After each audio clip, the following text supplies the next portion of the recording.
all ready, and we're going to go ahead and get started.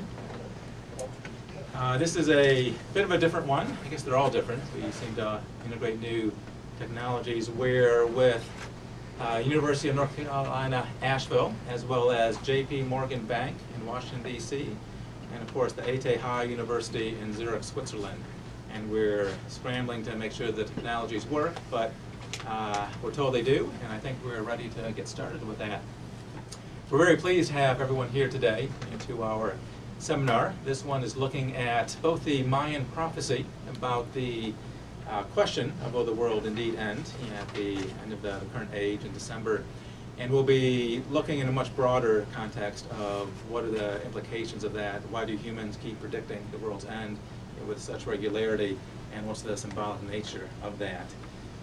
So, let me briefly introduce myself. I'm Steve Buser. I'm a psychiatrist here in the Asheville, North Carolina area, and I'm one of the co-founders of the Asheville Jung Center. We have over 130 people today joining us from multiple countries.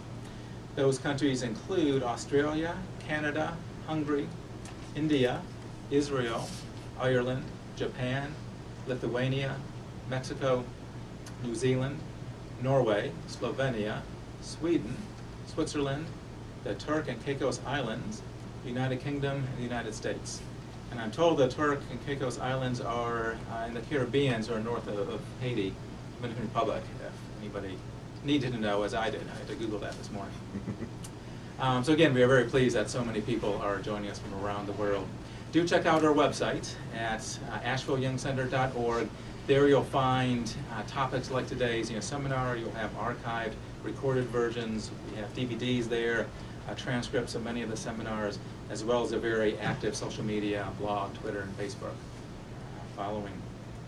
Do remember that continuing education credits are available for the majority of our talks now, and if you go online, you can see that. So if you're a social worker, therapist, or others, do check to see if your license is covered, and you can get credit for both today and many of the other pieces that we have done. We'd like to give a few thank yous to the various people that have been involved in today's presentation. The first is the University of North Carolina, Asheville, which is where I'm seated right now. And we'd like to thank the Department of Psychology that sponsors these, as well as the Distance Learning Center, which is the actual classroom that I'm in right now, and the NC Run facility. They're based in Raleigh, North Carolina, and they're the hub for the technology that's going out today. We would like to thank the AJC University, also known as the Swiss Federal Institute of Technology. That's where Karen and Murray are seated right now, and we really appreciate their efforts in allowing us to present from there. And that, by the way, is the very university that Carl Jung himself was a professor at. We'd like to thank the ISAB Zurich folks. That's the International School of Analytical Psychology in Zurich. And they have supported us from the very beginning over the last 5 years and have really allowed us to use some of their best analysts, faculty there. And we really appreciate that. And lastly, there is J.P. Morgan Bank. J.P. Morgan Bank is the site in Washington, D.C. that we'll be broadcasting from today. And we really appreciate them allowing us to do so as well. A few quick housekeeping pieces, and then we'll get to the introductions and get going with today's presentations. One, we are required to announce that we have no commercial support for presenters, topics, or programs. There is no pharmaceutical industry support of any kind associated with us today. We will be sending out a survey later today, as well as links to the test if you're taking a continuing education credits, and do look for those to be emailed to you. I'd like to warn people that we are recording today's seminar, so if you'd rather not be recorded by your voice, please give a message to one of the presenters, and we can read the question there. Of course, if you're at a home audience, you can send in your question anonymously if you choose, or you can type your name in, and we'll reveal that as well. If you are a home viewer, please be aware that there are a few buttons you should know. First of all, there's 3 ways to control your volume at home. There is a volume slide on the web streamer itself that can raise volume. There's usually an icon on your desktop that you can move to control volume. And sometimes there's, of course, a button on your speakers. So make sure you maximize all 3 volumes before you send us an email saying the volume is too low. Also, we very much welcome questions both from the live audiences as well as the internet folks. If you're at the internet, we ask that you submit questions by the little dialogue Ask a Question button. That's on the lower right-hand side of your streamer. It looks like a dialogue balloon. You might have to exit full screen and be on non-full screen in order to push that button, but please send us questions through there. And you can send the questions at any point, and we'll sort them and try to answer as many as we can. Do realize we have a lot of people joining us today, so we're rarely able to answer all the email questions, but we do try our best to get to as many as possible. Of course, if you're at a live site, please turn your cell phone to vibrate if you have one, and know that this is a 3-hour seminar, and we'll take a 15-minute break approximately halfway through the presentation.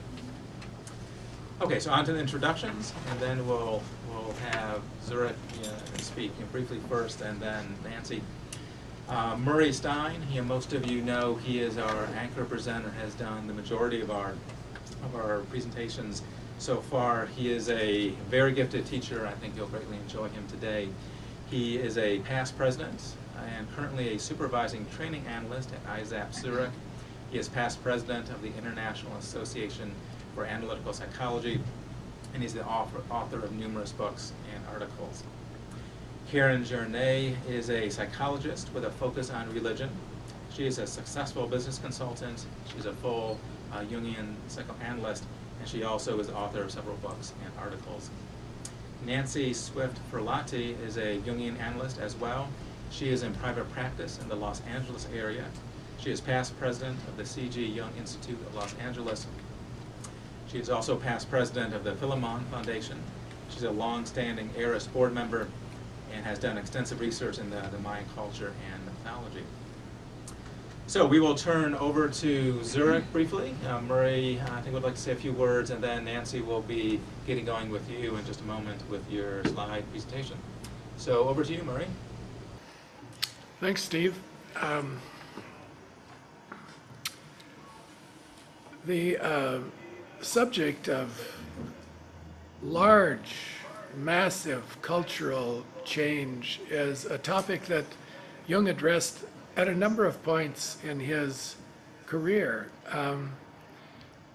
He was very aware that Western culture was undergoing a massive transition in his own lifetime, and he located this in his thinking as the end of an eon, a period, a Platonic year, the end of a 2,000-year long period, the age of Pisces as it's known, and that there would be a transition into a new age, the age of Aquarius, the next Platonic year in the astrological scheme. And he used this as a map to think about cultural transformation. He writes about it, to my knowledge, for the first time in the Red Book, where he is very aware of change in cultural attitudes, religious attitudes, spiritual attitudes, just beginning to emerge in the climate of Europe in 1913. He writes about it extensively much later in 1950 in a book that he published entitled Ion. And he was very aware of the archetypal dimension of this change. And that's partly what we want to look at today. There are changes, many changes on the surface going on in history all the time. And then there are periods when there are massive changes of distribution of wealth, of distribution of power, mixing together or collisions of religion and culture. And we're in the midst of one of those right now. So we want to try to get a handle on that and get a perspective on it and try to understand a bit of what's going on around us and inside of us, because none of us is exempt. We all live in culture. We now live in world culture, and everyone in the world is being affected by the changes that are going on so massively in many dimensions of our collective life today. So that's the rationale, let's say, for this seminar. The immediate cause of this seminar is, of course, the discovery that the Mayan calendar predicted the end of a major cycle of history in this year, December 21st, 2012. And this has caught a lot of media attention and a lot of attention from people who are interested in mythological cycles and change elements. Of course, as Jungians, we take these as a symbolic statement of transformation processes at work collectively and individually. We don't focus specifically on concrete changes, the end of the world on a particular date, but we understand these as symbolic statements of cycles in history, spirals, changes of consciousness, so on and so forth. And I became aware that Nancy Ferlati has done a lot of studying on this subject of the Mayan calendar and Mayan mythology, and so she very kindly agreed to join us in this seminar to give us information and reflection on the subject of the Mayan calendar and what it's all about, what its cycles are, and how she, as a Jungian analyst, looks at the symbolism that is presented by Mayan mythology and religion and thought. So she will begin this seminar from her location in Washington, D.C., power spot in the global universe, and tell us about her investigations and discoveries and thoughts. And after that, we'll come back to Zurich, and Karen Girone and I will carry on with some of our reflections on the subject of huge cultural transformation taking place in our world today. So I'd like to turn it over now to Washington, and Nancy, if you can join us and pick up the baton, carry on.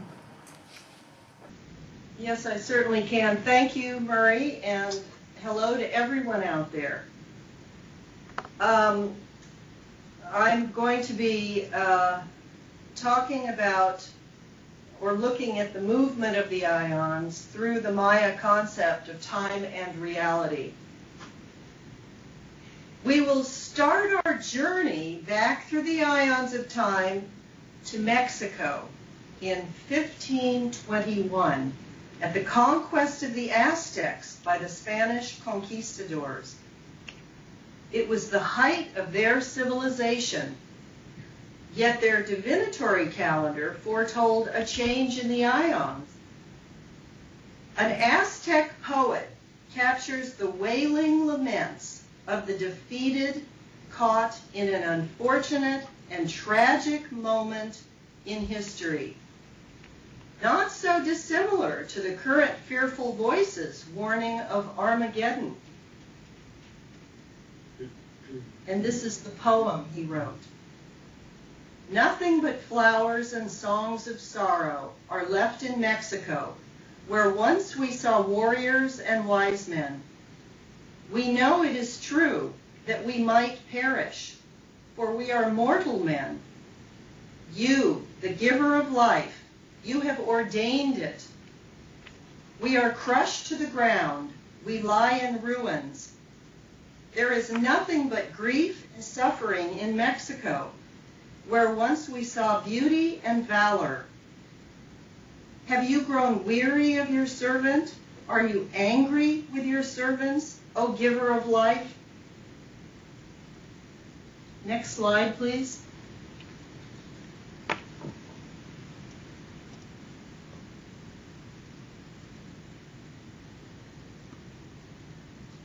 There we go. Okay, the Aztec calendar stone. Living in close mutual relationship with the gods, the Aztecs can only surmise that it was somehow a lack of worship or honoring that caused them to become angry, enabling their defeat. Yet they also know their gods to be capricious.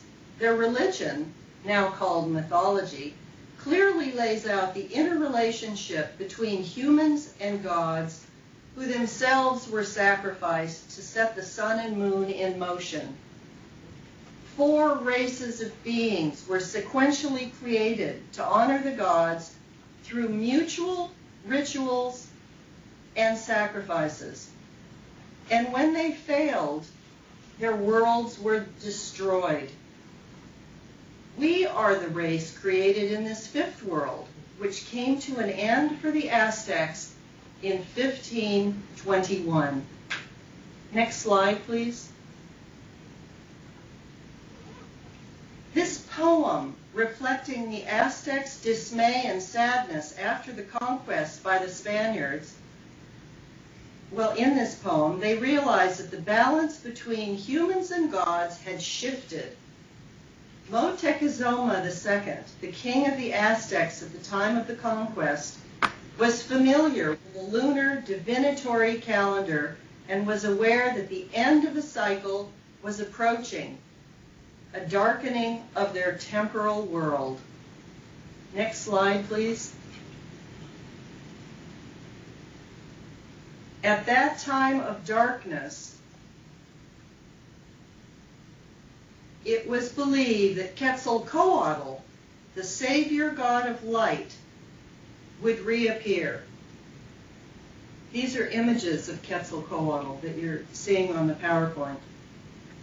But in his place, the Spaniards arrived from the sea in their grand sailing vessels, emerging astride never-before-seen animals called horses. The conquistadors were taken in at first as representatives of Quetzalcoatl because of their blonde hair, which was similar to the depiction of this god. Quetzalcoatl is, of course, the famous plumed serpent. It quickly became clear that they were mistaken, but for the Aztecs it was too late. From reading their divinatory calendar, they expected a huge change, but not of this sort. Next slide, please. Although the central Mexicans were conquered quite quickly, there were many groups of Maya who held out for years. The Itza Maya were the last holdout against the Spanish. They occupied a large, remote region in northern Guatemala. The king, Canek, refused to allow themselves to be conquered until 2 centuries after the initial contact with the Spaniards because, I quote, "the time was not right." The Maya had been using the calendar of divination for 1,000 years, and it is still in use today. In their reading of the calendar, they saw that there would come a day when it would be auspicious to convert to Christianity, but not on the Spanish timetable. The Spaniards had to wait. And I quote Stewart, who wrote a great book on the subject of 2012. "It is not yet time to abandon our gods. Now is the age of 3 Aha. The prophecies tell us the time will yet come to abandon our gods years from now, in the age of 8 Aha. We will speak no more of this now. You would be best to leave us and return another time." Can you imagine telling the Spanish conquistadors to just go away for a while? That's pretty much what happened. The Maya foresaw the auspicious date as the reoccurrence of a day in the grand cycle of time. In other words, the conversion by the Spanish would correspond to an event in the past that took place, and the date they were waiting for would carry a similar energy that would make it right for the Itza to convert and allow themselves to be taken over by the Spanish, but not on any other day. The prognostication around the so-called end of the Maya calendar on December 21st, 2012, carries the same implication as it did for the Itza in 1717 AD, when they finally acceded to the Spanish, everything in its right time. This December, the Maya time clock will come full circle to an important ending and beginning date. So what does this mean?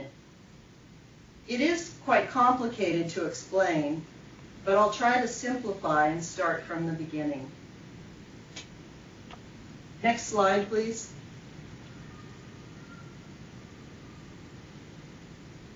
The Olmecs lived on the Gulf Coast from 900 BCE until around 0 and overlapped with the Maya, who lived from 600 BCE until the present.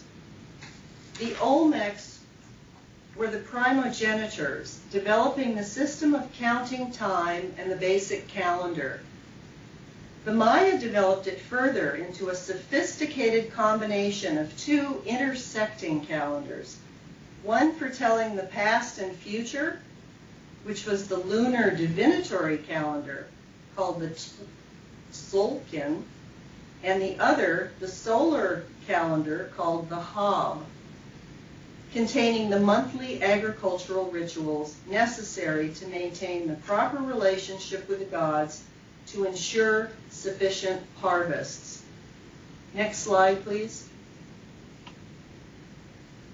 These two calendars, which you can see on your screen, combined to form what is called the calendar round, or the 52-year cycle. With the two calendars interlocked like cogs on a wheel, it takes 52 years for a date to repeat itself. On that auspicious day, the new fire ceremony would take place, which was a ritual to cleanse the world. It was celebrated on the anniversary of the year when the heavens were created, and represented the end of the old cycle and the beginning of a new calendar round. Charting longer calculations required a different type of calendar called the long count. Next slide, please. And I quote Stewart again, "Any long count has a corresponding calendar round to which it is inalienably," let me try that again. I'm getting tongue-tied with these Mesoamerican words in my head. Inalienably tied. And both systems move forward in tandem as each day goes by.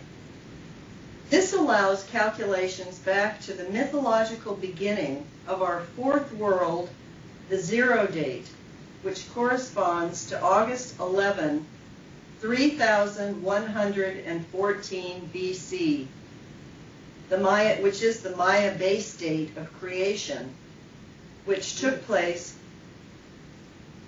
more than 28 octillion years after a true initial date in the incomprehensible past, which is actually pretty hard to get one's mind around, those type of calculations and distances in time. The Maya calculated equally far into the distant future, with the whole calendar encompassing nearly 72 octillion years. It's really quite mind-boggling. On December 21, 2012, the long count arrives at the same number again, 5,126 years later. So to clarify this December, it will be 5,126 years since the creation of this particular world on August 11, 3114 BC. So that's how we're coming to the end of this particular cycle.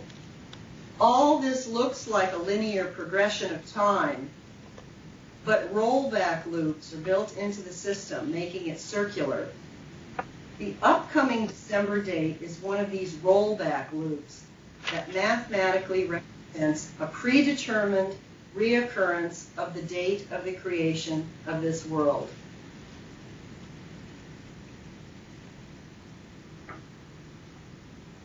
The Maya developed an ability to calculate time unsurpassed by no other civilization in the world.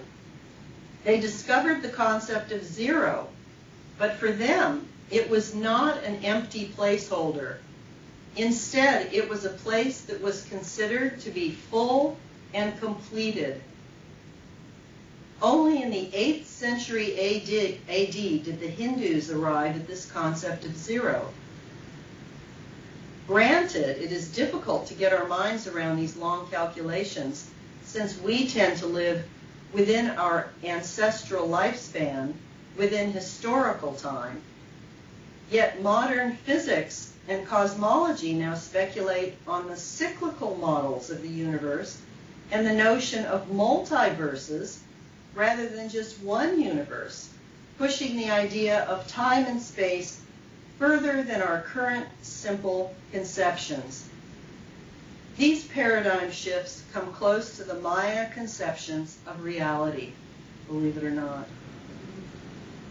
So what does timekeeping mean for the Maya? Next slide, please. There are still millions of Maya living in Guatemala, as well as in the southern United States and elsewhere. For the Mesoamericans, time was crucial and created their reality. As an agricultural society, their mythology reflects the interrelationship and dependence on the gods for a healthy, functioning world. The gods were personifications of the seasons, weather patterns, and the movement of the sun and moon across the sky. Through the movement of the celestial bodies, time was tracked and rituals were performed to keep the cycle moving through the passage of the days, seasons, years, and ions.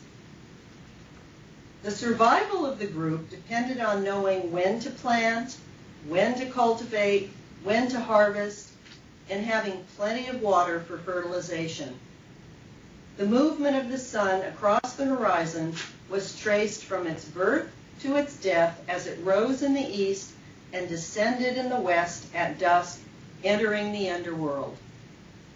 There it went through the 9 layers of the underworld to struggle with the 12 gods of the dead, to vanquish them, and to rise above the horizon in the eastern dawn, personified anew as the maize god.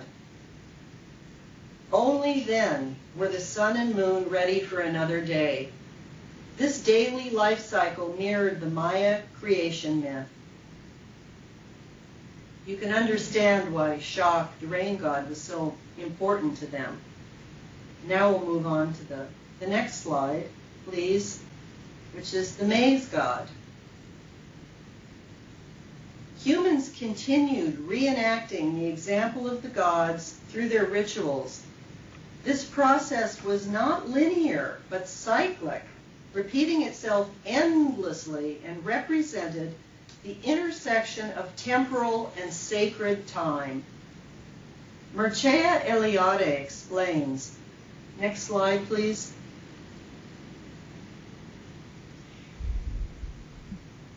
Sacred time appears under the paradoxical aspect of a circular time, reversible and recoverable, a sort of eternal mythical present that is periodically reintegrated by means of rites. Sacred time does not live in the historical present. For the religious person, profane time can be periodically arrested. For the archaic cultures, the world is renewed annually. Next slide, please. The 260-day lunar calendar, also called the almanac and the Tzolk'in, the sacred divinatory calendar, is used for telling the future and understanding the life presented to a newborn child according to the day on which it was born. It connected the individual with the sacred cycles of time and the gods. Solkin means to order the days, to read or clarify. Its purpose is to give meaning and reason to the day-to-day randomness of people's lives and the passage of time. There are 20 day signs and 13 numerals called the Tresena that each bear the attributes of the main deities of the Maya pantheon.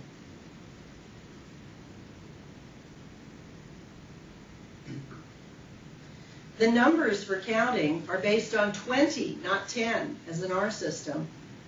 Perhaps the Maya and the Olmecs before them used both their fingers and toes in counting. The word kin means day, the basic unit in the calendar. It also means sun and supreme ruler. So you can see the importance given to the word day. The idea of time was connected to the very essence of life and the gods.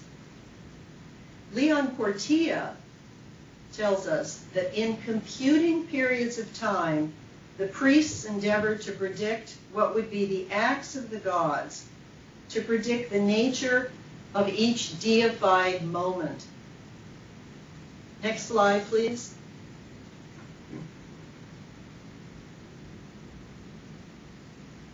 Each moment is not only the presence of one God, but the sum total of many presences.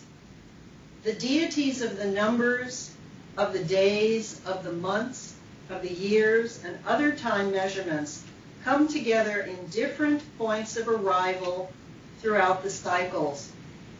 The essence of these days, consisting of a combination of divine countenances, are bearers of good and evil. At the precise moment in which one of these periods comes to its completion, another deity takes up the burden anew to direct the flow of kin, or day. The gods carry the burden of time over and over again, passing it on from one to the next in this continuous, circular, unending cycle. Events repeat themselves when the days are arrived at again and again. It is as if President Kennedy could be shot over and over again on that dreadful, evil day that occurred on November 22nd, 1963. What a thought. In conceiving and measuring the reality of the different periods in terms of their completeness through the idea of gods as bearers of time, Maya thought achieved a new form of expression. The conception of yearness is fundamentally different from our Western conception. The word love, or zero, is the god's arrival at the end of a journey.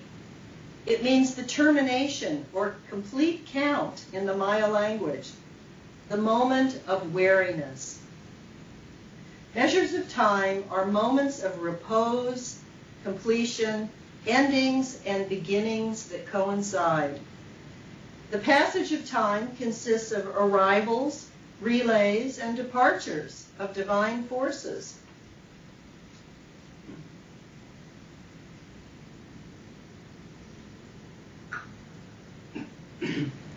Leon Portilla explains, the spatial universe exists, changes, dies, and is reborn in each of the suns or ages as a consequence of the actions of the gods or countenances of time. Space is not static, isolated from time.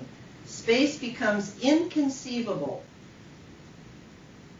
Actually, I have to read that again. Space is not static, isolated from time. Space becomes inconceivable. That's how linked they are.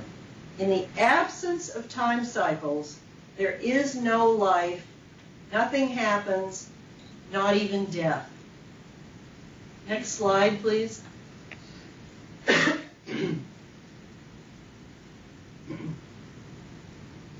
Now I'm going to move on to the section talking about the Popol Vuh.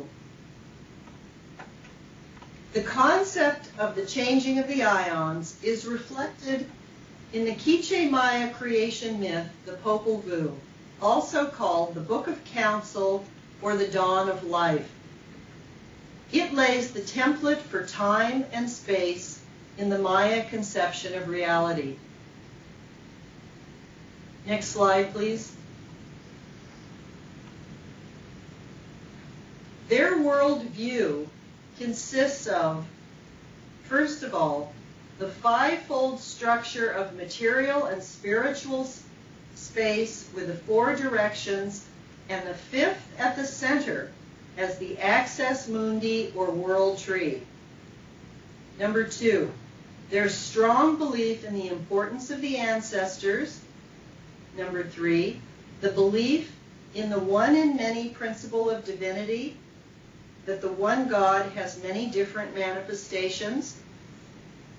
4, the reciprocal nature between sacrifice and nurturing that binds humanity to the gods. And 5, the belief that man was made from the divine and life-sustaining substance maize. So I'm sure these seem familiar to you too with respect to other cultures and other religious systems. The Maya creation was at the heart of everything they represented in their art and architecture, and in the very structure and planning of their cities, as well as their rituals and social behaviors. Next slide, please. It is said the gods wrote mythic actions in the sky, so every human could read them and affirm the truth of the myth. This story is written down in the Popol Vuh, describing the creation of the world and its inhabitants out of the primordial sea and sky. The beginning of creation commenced time and space. The primary reason for creation is to form a race that can speak the gods' names and worship them in the form of prayer, offerings, and sacrifice. Words such as sowing, dawning, sprouting are used to refer to the beginning of the new life, light and humanity. Archaeologist and translator of the Popol Vuh, Alan Christensen, states, "A fundamental aspect of indigenous Highland Maya religion is the belief that human beings stand as essential mediators between this world and that of their patron deities and ancestors. Sacred ritual performed at the proper time and in a manner established by ancient precedent is necessary to maintain this link, or all creation runs the risk of collapse." I mean, that's a pretty powerful statement. And it actually reminds me of Jung's experience at the Pueblo Indian Reservation in New Mexico, where he had a conversation with Mountain Lake. You may be familiar with that, those experiences that he had, where Mountain Lake basically told Jung that the Pueblos were responsible for maintaining the world and for the sun rising every morning. And I had recently had the opportunity to spend a week at the Hopi Indian Reservation in Arizona, where I was attending a wedding, really quite a remarkable living ritual. And their belief is this exactly the same. They truly believe that they hold the responsibility to hold the world up, to keep the sun rising every morning, and to keep the world in existence. They also have very similar mythologies to the Maya, which is very interesting. Next slide, please.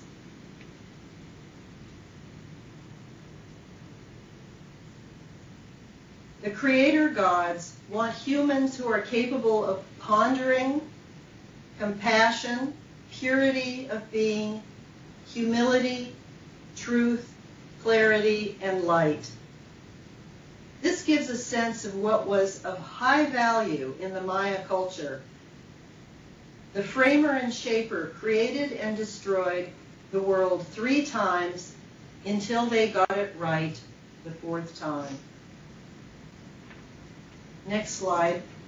Now, the reason I'm so interested in the Popol Vuh and Maya mythology is because I have discovered in this mythology an immensely rich way of thinking. I find it extremely valuable and am quite surprised that we don't study it. It isn't talked about more. It isn't really included in discussions of mythology, and I think it should be. The first world was inhabited by animals that could only squawk, chatter, and roar. So they could not worship, so they were left to be eaten. The next slide. The next race consisted of mud people, but they melted with the rain. Next slide.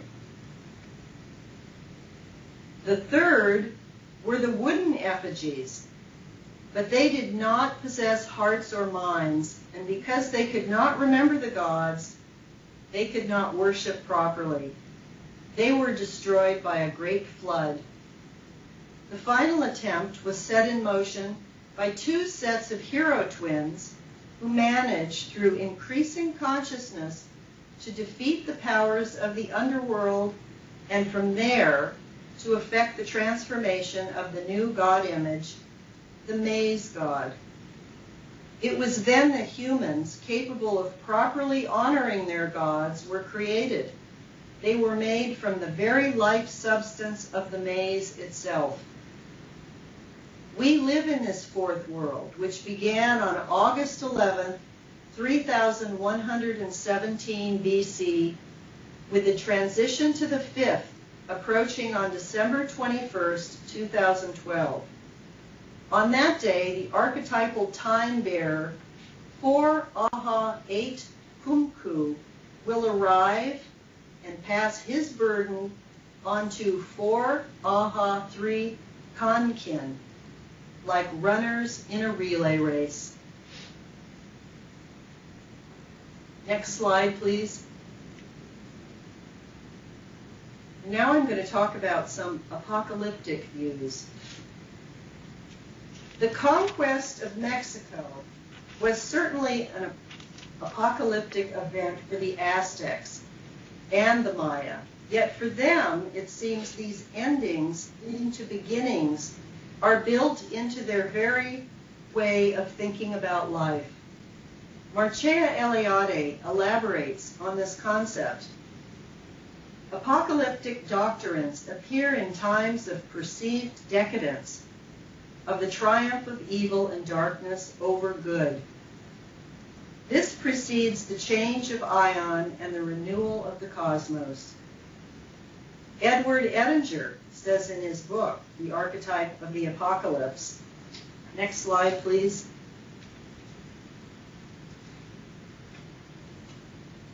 It seems absolutely inevitable that immense turmoil, convulsive movements, and eruptions of chaos in vast proportions are in the making so far as the political, historical aspect of mankind is concerned. That, I think, will dwarf the upheaval that took place at the beginning of the Christian era with the gradual disintegration of the Roman Empire. That was small potatoes by comparison to what will happen this time. Next slide, please. That's a pretty scary thought, actually. The word apocalypse means the complete and final destruction of the world, the end of the aion, a time when the truth that is hidden by falsehood and misconception will be revealed.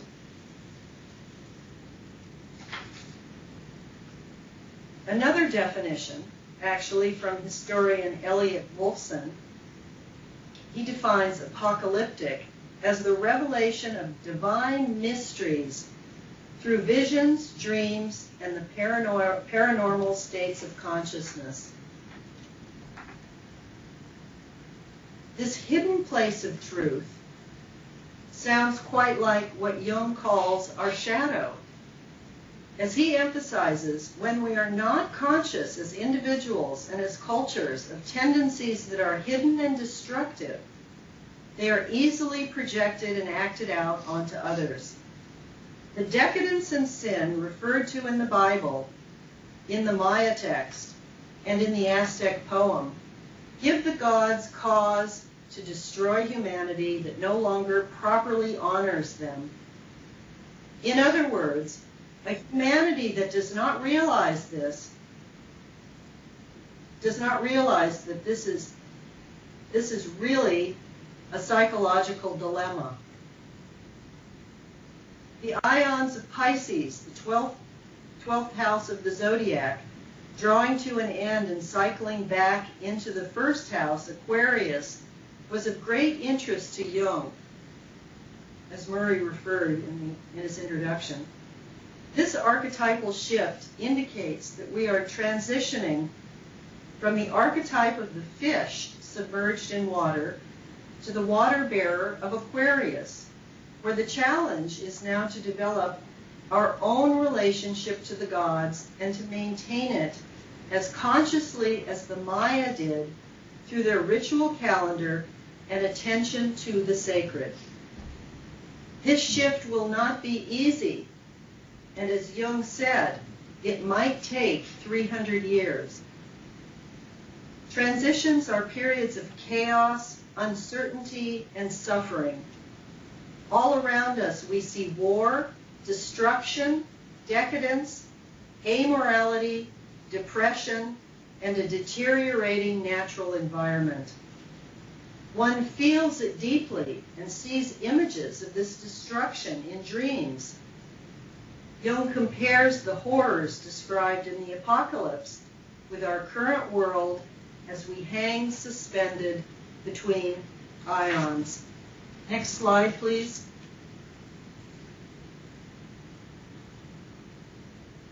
The four sinister horsemen, the threatening tumult of trumpets, and the brimming vials of wrath are still waiting.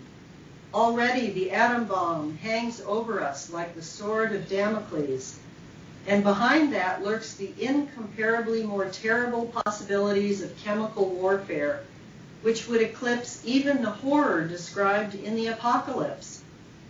Aquarius sets aflame Lucifer's harsh forces. Could anyone in his right mind deny that John correctly foresaw at least some of the possible dangers which threaten our world in the final phase of the Christian Ion? Next slide, please. So what does this mean for humanity? With so many natural disasters and changes in weather patterns, wars, and the threat of nuclear disaster, it is easy to imagine that the apocalypse is upon us, the end of time. Anthony Aveni, an archaeoastronomer, addresses this issue. And I quote, "Cultures that view themselves as waning are usually those most likely to tap into doomsday scenarios, especially when the world's end is followed by universal renewal. America's increasing narcissism leaves us with a loss of meaning and faith in the face of seemingly indifferent, vast universe. And you have the perfect recipe for American culture's rapture with the Maya end of time." We desperately seek a better life. And I don't think America is the only country with this attitude. Psychologically, this points to a loss of connection to the psyche, to spirit and to soul, within and without. Next slide, please.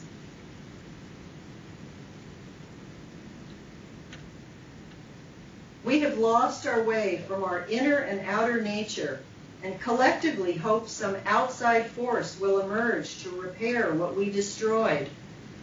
Will a new God arrive to take up the burden? We have grown from 1.6 billion people in 1900 to 7 billion today. We effectively need the resources of 4 Earths now to sustain our consumption. A respectful reconnection with our inner nature and the world we live on needs rediscovery. A shift in attitude back to those qualities desired of humans by the Maya gods. And I repeat, those qualities are purity of being, truth, clarity, humility, compassion, and an ability to ponder. It seems we as a species have become hopelessly lost to the wisdom of the sacred and the cycles of renewal that ritually keep us in relationship to the gods. Jung was not hopeful towards the end of his life that we would bring enough consciousness into the world to allow this experiment of human life to succeed. The jury is still out, and it is up to each one of us to find our way back to the quiet whisperings of the archetypes that can guide us to creative renewal. The insight offered by Jung and the Maya give us a roadmap to recover our memory that ritual and honoring the gods open the door to sacred time, where life is cyclically renewed. Next slide, please.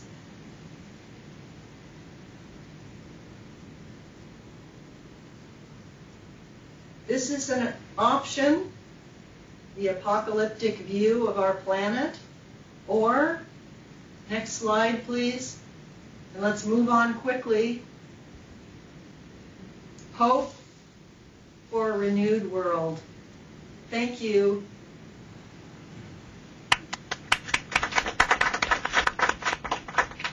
Thank you, Nancy. Very much appreciate that. What a wonderful overview of the Mayan culture and mythology going back to the eons and even before then. That's wonderful. So Nancy just finished her wonderful talk. Do we want to take some questions, or what's your desire at this time? I think if there are pressing questions, why don't we take them now for a few minutes at least. I have one, and that is to Nancy. Was there any indication what the fifth world would look like?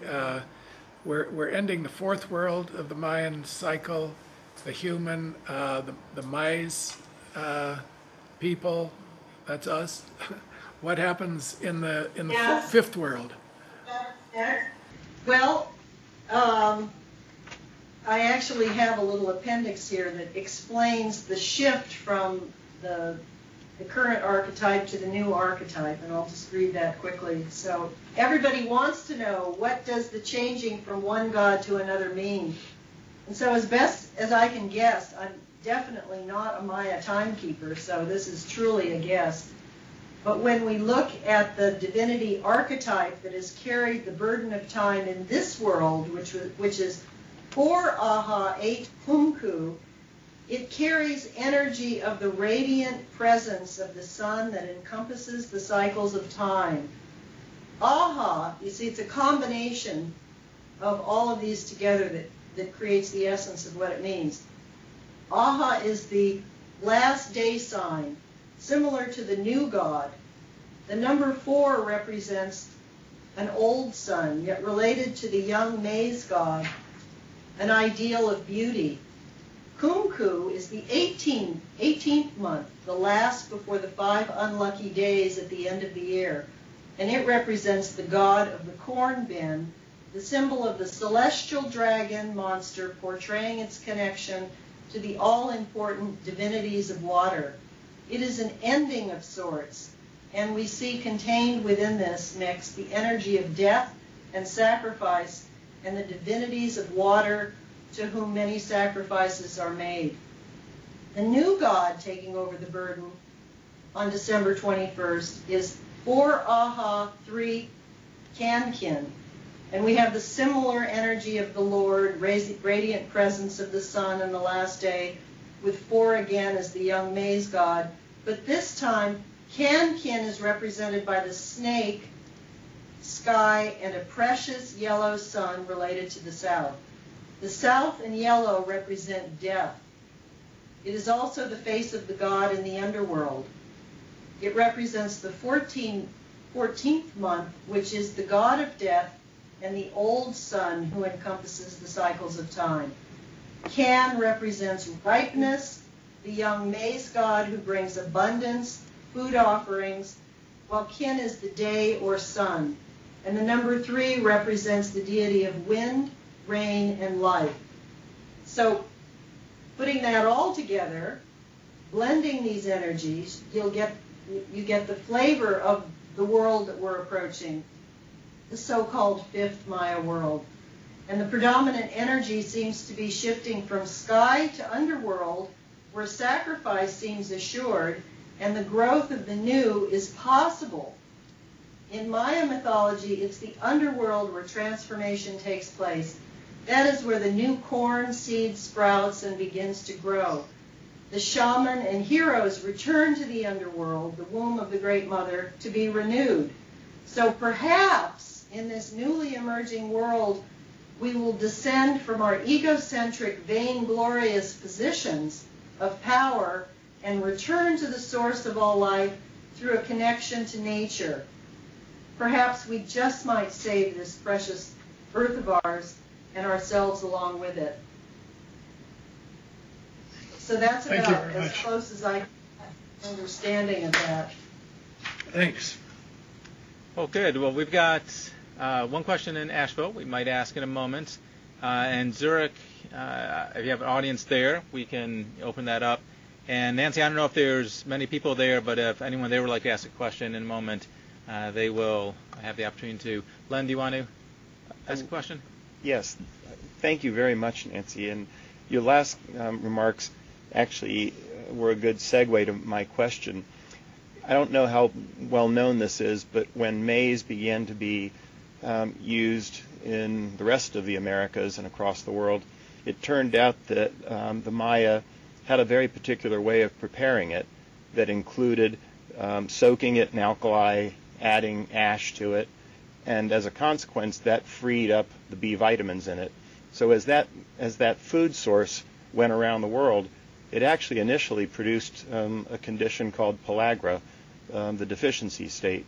And the reason I think that's kind of an intriguing segue is, as I was listening to you describing the fifth cycle, I wonder, beyond just the mythological level of our transformation, how we recover the very practical, tangible, worldly wisdom that the Maya also had, because that's a perfect illustration of how, failing to consider both, we actually took the very food stuff, the stuff that the Maya said was the essence of our being, and in a sense corrupted it by losing that ancient wisdom, and suffered the consequences both at the physical plane and of course at the mythological, psychological plane. So as we come into that next cycle, how do you imagine that might play out, the recovery of that ancient wisdom?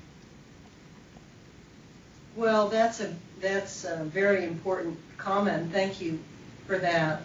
I think that the spiritual and the physical work together.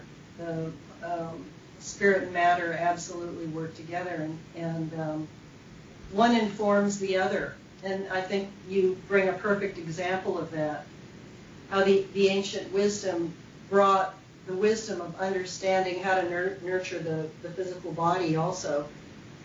I think we've lost that. I mean, a perfect example is what I hear from my own doctor, that the wheat has been so transformed into something other than what the human body can digest, that it's causing all sorts of allergies and intolerances.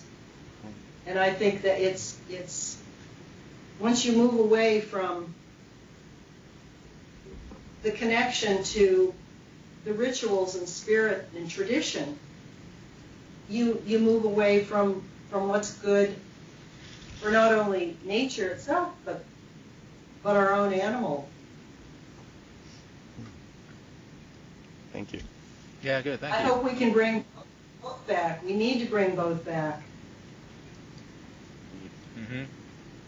Yeah, very good. Thank you, Nancy. Are there any questions in Washington? Is anybody else there that has any burning question? No, We've got no a questions here. Okay. We- So go we have ahead, a comment. Murray, and if we have time, we'll do one more from Asheville. We have a question here from Zurich. John, do you want to? Can I speak? Do you hear me? Do you hear Yes, me? I hear you well. Yeah, just a comment. So when I was visiting the Maya culture, the Maya monuments, I was really impressed by the vertical aspect of their culture. That is, the rituals, which they actually did, stood between the gods above on these pyramids, but their ancestors were buried below in the foundations of those pyramids. So it was connecting the gods and the underworld, their ancestors. Now, the connections, what they did was to sacrifice, blood sacrifices. So my question would be, we've made, I think, some advance with our civilization, and so we would loathe, I think, to repeat those kind of sacrifices. They were very bloodthirsty. So are there any signs of a de-literal approach, or is this something that we have or are in the process of creating?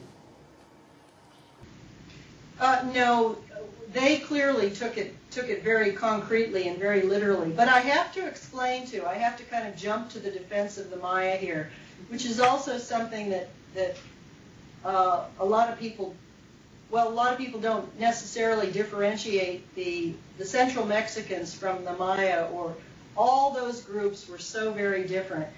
And the Maya themselves had human sacrifice, but not anything to the extent that the Central Mexicans did. And as a matter of fact, human sacrifice became a lot more prominent in the Maya cultures later through the influence of the Central Mexicans. So traditionally, that was not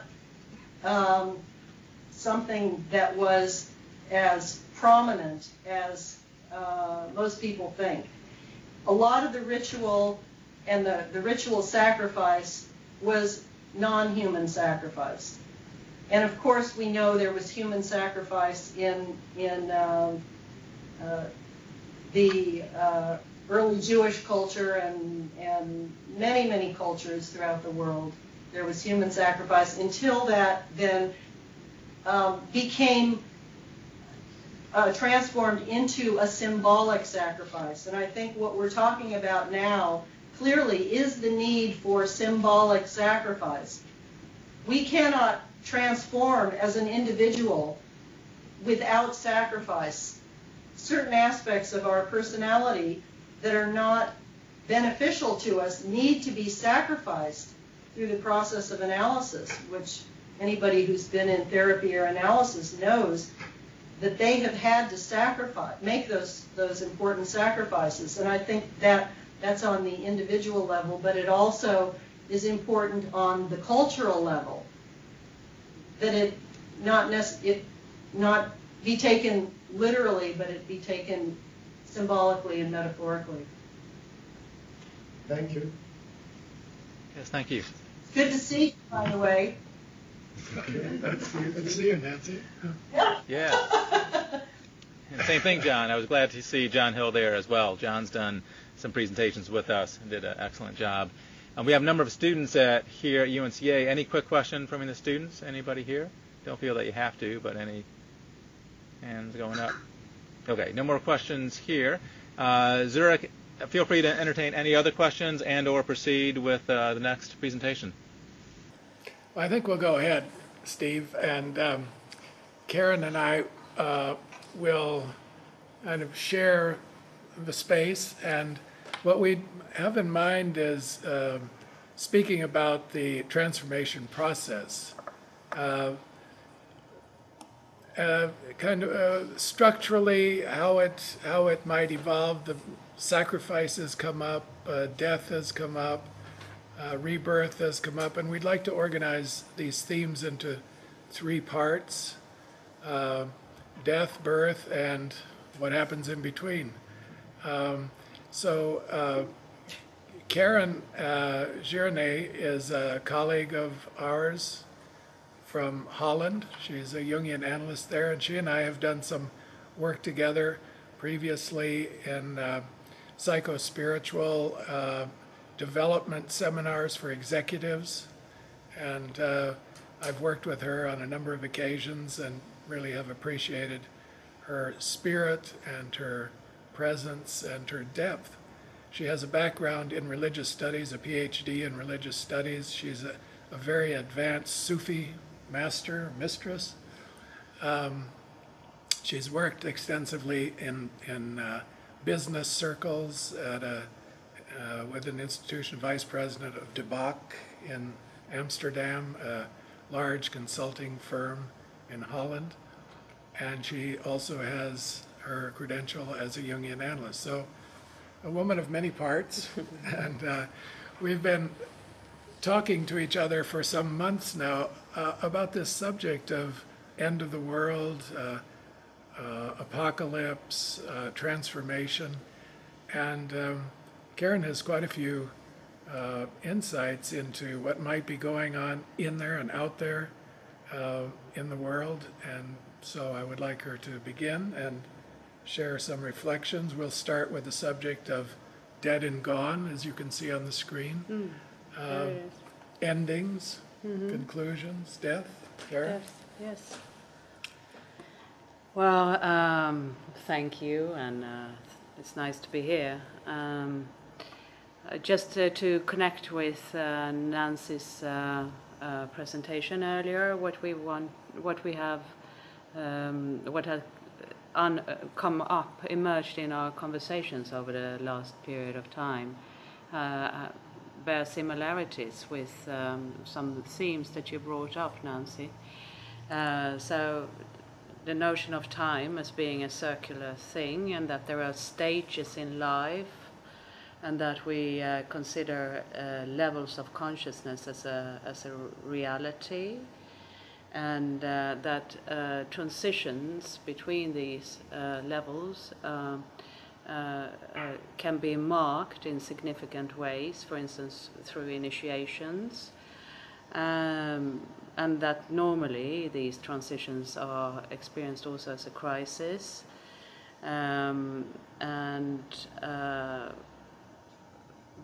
that it somehow entails a re-evaluation of good and evil, and that we come closer to a realization that we live in a participatory universe, and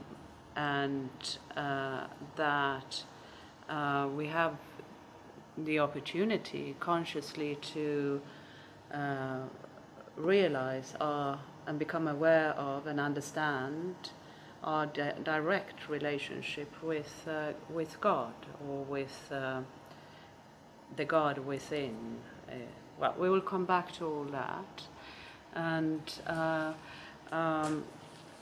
just for the context, we also want to talk about the current time. As Murray just explained, we have worked a lot with very senior executives who all feel responsible for their business and their employees, and who no doubt would say that supposedly this financial crisis, which is an one manifestation of many levels of crisis. That this financial crisis, which is experienced as a real one, could very well have been prevented long ago, but that that didn't happen, and that now it's better to go through it and have it over with, and that things will be better afterwards, not worse. That I think that's a shared feeling. I just wanted to read one quote. It's very often quoted. Harvard professor Kenneth Rogoff, in A Decade of Debt, says that there is evidence that public debts in the advanced economies have surged in recent years to levels not recorded since the end of World War II, surpassing the heights reached during First World War and the Great Depression, and at the same time, private debt levels, particularly those of financial institutions and households, are in uncharted territory.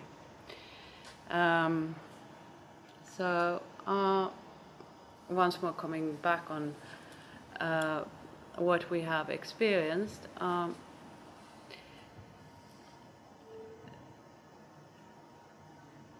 what is the interpretation of, can you see this slide, by the way? Yes, we can see it. All right. What is the interpretation of this financial crisis? What does it mean? We wanted to show a YouTube film of the film called The Four Horsemen, in which 23 international thinkers come together and tell about their views on the meaning of the crisis and what opportunities it brings in terms of transition to a greater consciousness. So can we have that YouTube?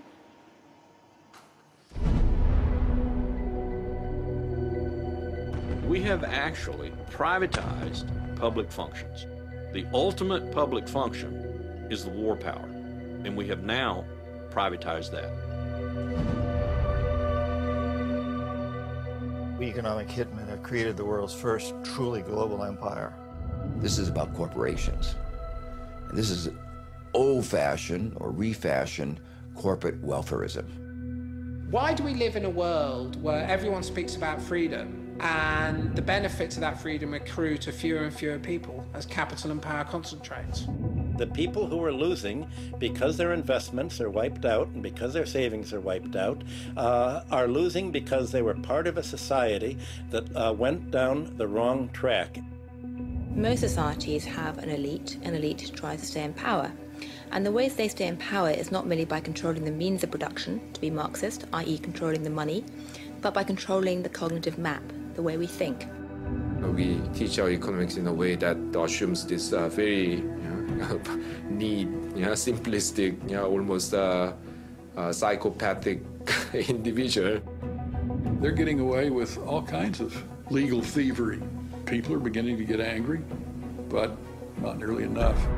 It's like a den of thieves.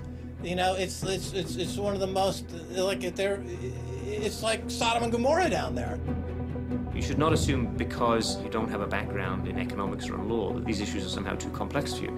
They're not complex at all. It's very simple. It's about power, and it's about democracy, and you understand that just as well as I do.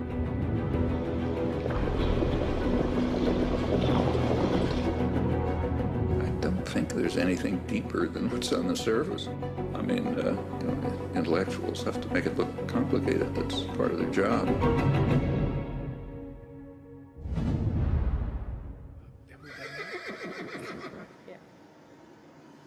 If you look at that slide, you see, just read through it, younger generations sense innately that something is wrong. Disillusionment and unhappiness are far-reaching throughout the developed world, where almost everyone has got to the end of the benefits of economic growth. The modern-day four horsemen continue to ride roughshod over the people who can least afford it. Cities are converging when governments, religion, crises are converging when governments, religion, and mainstream economists have stalled 23 international thinkers come together and break their silence. So you saw a piece of that on the YouTube segment that we just played. So we have shifted gears from ancient Mayan culture, mythological culture, to something very contemporary and very current that disturbs a lot of people, creates a lot of anxiety, and is very much a part of the transformation that's going on in the world today, in the real world that we live in. So if you're around the people who are in charge of some of these large institutions, as Karen is quite frequently in her consulting, and I am occasionally, you do get the sense of things being out of control, an amazing amount of deception and perversion of good intentions, absence of transparency, and the feeling that things are basically out of control and falling apart. Now that, I would say, is the feeling that one gets at the beginning of a major transformation, whether it's individual and personal, as we see with patients in analysis, or whether it's in family systems or cultural, larger cultural systems, and now we see it on a global scale. And so this, I think the feeling that something major is underway, a major type of transformation process is affecting all of us, is very prevalent throughout the world today.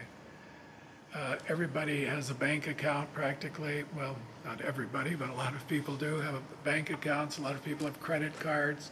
A lot of people have too much debt. They worry, they stay up at night wondering what's going to happen to their financial future. And so this is one aspect, an important aspect of the transformation. And out of this anxiety, we expect some change to come. Mm-hmm. Sure. Anxiety and fear and emotions that have this tendency to keep you in a grip have a tremendous influence on stock exchange and on other things that are supposed to be purely rational estimations of reality. But you see that that's a sort of illusion, one of these illusions that we live with. Illusion, that came up in Nancy's presentation too, that that we live in created worlds, illusory worlds, and the word apocalypse literally means revelation or revelation of truth. So it's a moment where the illusion bursts. Yes. Things that you have thought were solidly structured, banks and institutions of various kinds that you thought were very solid, put your money there, put your faith and trust in them, suddenly they explode and another truth is being revealed, wouldn't you say? An illusion is exploded in these last several years. And that's also the anxiety, because you don't see what will come instead, you only see what you lose. See what you lose, yeah. So what do you do with that? So what do we do with... Angel of death. Yes, what do we do with the angel of death? Well, I think that, and this is the famous picture of William Blake, by the way, the angel of death has a sort of transitory function. Angels are prevalent in the book of Revelation. It's one of the key features. And this is the Abaddon, and he's described as a personification of a star who falls to earth, and he's given the key to open the bottomless pit and send out this swarm of locusts. And the four horsemen, as we've just seen, are let loose, and these are conquest, war, famine, and death. There are so many descriptions of these horses, so I'm not going to go into that. But conquest, war, famine, and death.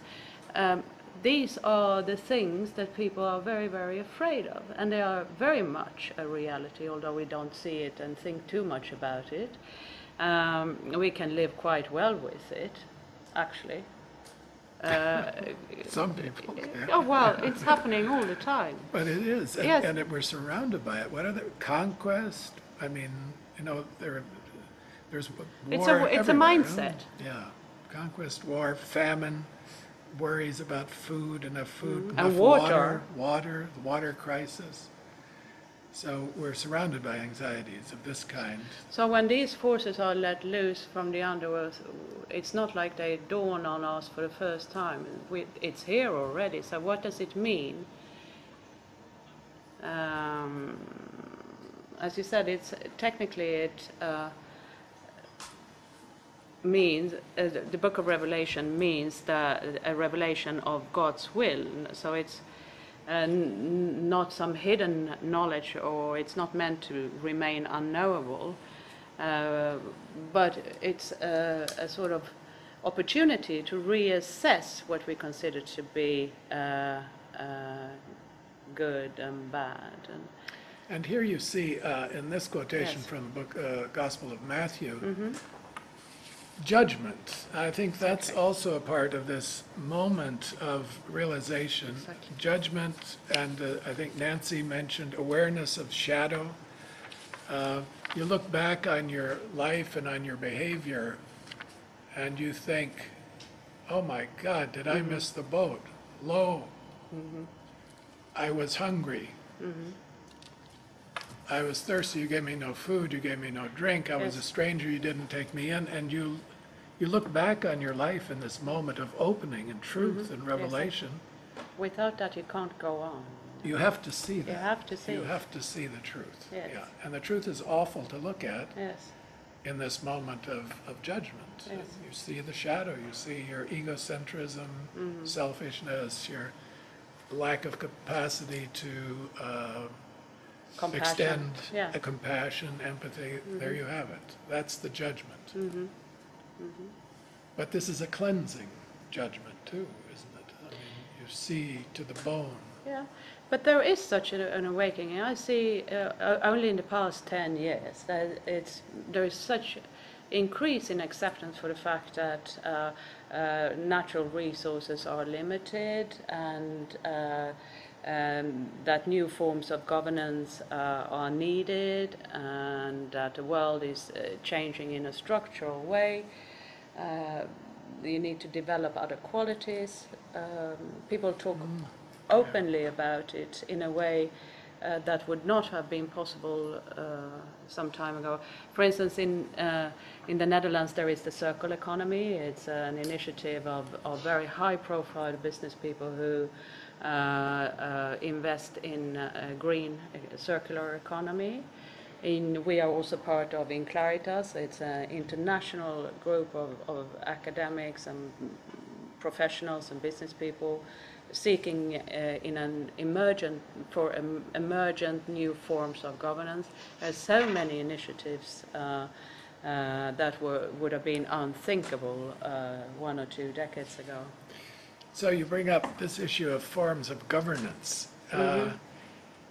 You could say for the past 2,000 years and maybe longer, what is often referred to as the patriarchy Yes. has held sway. Governance, pyramid structures, top down. Top we've down. got Command control. command control, military style. And Clear goal. what some of these commentators on the YouTube were saying, what about democracy? Yes. What about individual voices? Where is that? Where do you see that today? Is that emerging? Is this old form of governance losing ground? Are we seeing the end of the patriarchy? Something else? What can replace it? Well, I think that the world has changed so much thanks to communication, technology, social media, a new generation that seem to come with a completely different way of thinking about things, and in a globalized, highly networked society, with transparency, it's simply impossible to have some sort of premeditated goal, make a strategy, and then work yourself back and having all peoples with the nose in one direction, following your voice in it. It doesn't work anymore. It Forget doesn't it. work. It's a breakdown. Now, yeah, and that enhances, so that opens up, if the context change, then you have to look for... it opens up. Yes. Now, what you say reminds me of Jung's revolutionary insight, shared by others, and today quite widely accepted, that we aren't in charge of our own house, that the psyche isn't monolithic, that the ego can't rule everything, okay, that it's not the dictator of the personality. And Jung wanted to open up the psyche to and consciousness to hear the other centers, so that you get a sense of multiplicity. You can hear the other complexes speak. The ego doesn't dictate everything. Would you think that might be, on a personal level, the kind of transformation that we see perhaps happening on a global level now, and a cultural level? Yeah, sure. Voices have to be heard that were suppressed. I'm convinced of it. Yeah. Aren't you? Yeah. I am. I think it began maybe in the 60s and 70s really to get very strong. Feminism and gay rights and all these expressions of minorities coming forward. Minorities, women aren't the minority actually. Wow. They're the majority, but in some the voices to be heard. Yeah. Sure. Should we see if there are some questions? Yeah, maybe it would be a time to take some questions for discussion. Steve, do you have? Yeah, we can go around and see. We're getting a little bit of noise. Is that from Zurich? Are you hearing something outside, or is that could be There's Washington? some construction going on here. Okay, I was wondering. That sounded like a construction boom. So we'll go around with some questions. I've got one or two on the internet. Anybody on the internet that wants to submit questions, please do so. Hit that little balloon button on the lower right-hand side. And I know, Washington, if y'all want to jump in a moment as well. Any physical questions here? Any questions in the room? Asheville? Nothing here. Okay. Let me read a question off the internet. I can pull that one up. Okay. How does humanity sense when it is time to manifest or ritually give form to a symbolic content? Nancy notes that 0 signifies the arrival at the end of a journey.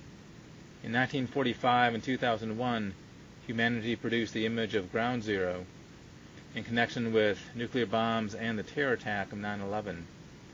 With respect to the huge cultural transformation taking place in the world today, Murray mentions, how does humanity sense the world situation and what it calls for? How does humanity know the time is right for the manifestation of specific symbolic image? It's a bit of a hard one to fully get around, but any thoughts or comments on that? I like that question. And maybe Nancy would like to have something to say about it too, because it has a lot to do with time, and certainly that Mayan calendar was based on a sense of time and space, as she said, but vast stretches of time. How does one know when the timing is right? How does humanity know when the timing is right? Who's in charge of the timing? What's in charge of the timing? I think that's a very interesting question, because things do happen, it seems, in their time, and one I guess has to have an activist attitude on the one hand to try to do what one can to elevate consciousness, one's own and others, but also one has to observe and wait. And what is Kairos? What is the right time? Nancy, do you have anything to say about that? Yes, I think for me it comes back to the ego self-access, actually, time is not delineated by the ego by any means. It's delineated by the, I would say it's more delineated by the self, or it's delineated by the psyche.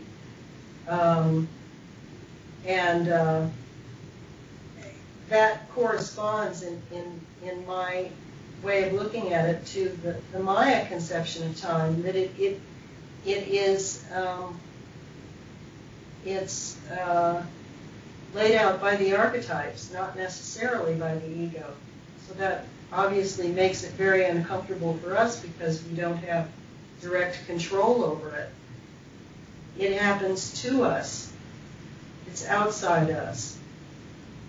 And we have to endure it. Although, as Edinger said, the ego self-access is so important because the ego stands as the gatekeeper between consciousness and unconsciousness, and it helps shape decisions. And so, to a large extent, it may be those little decisions we make all along the way that help shape the archetype of time. A lot of these things are a bit unknown, but there certainly is that interrelationship. So how we live our time, what decisions we make,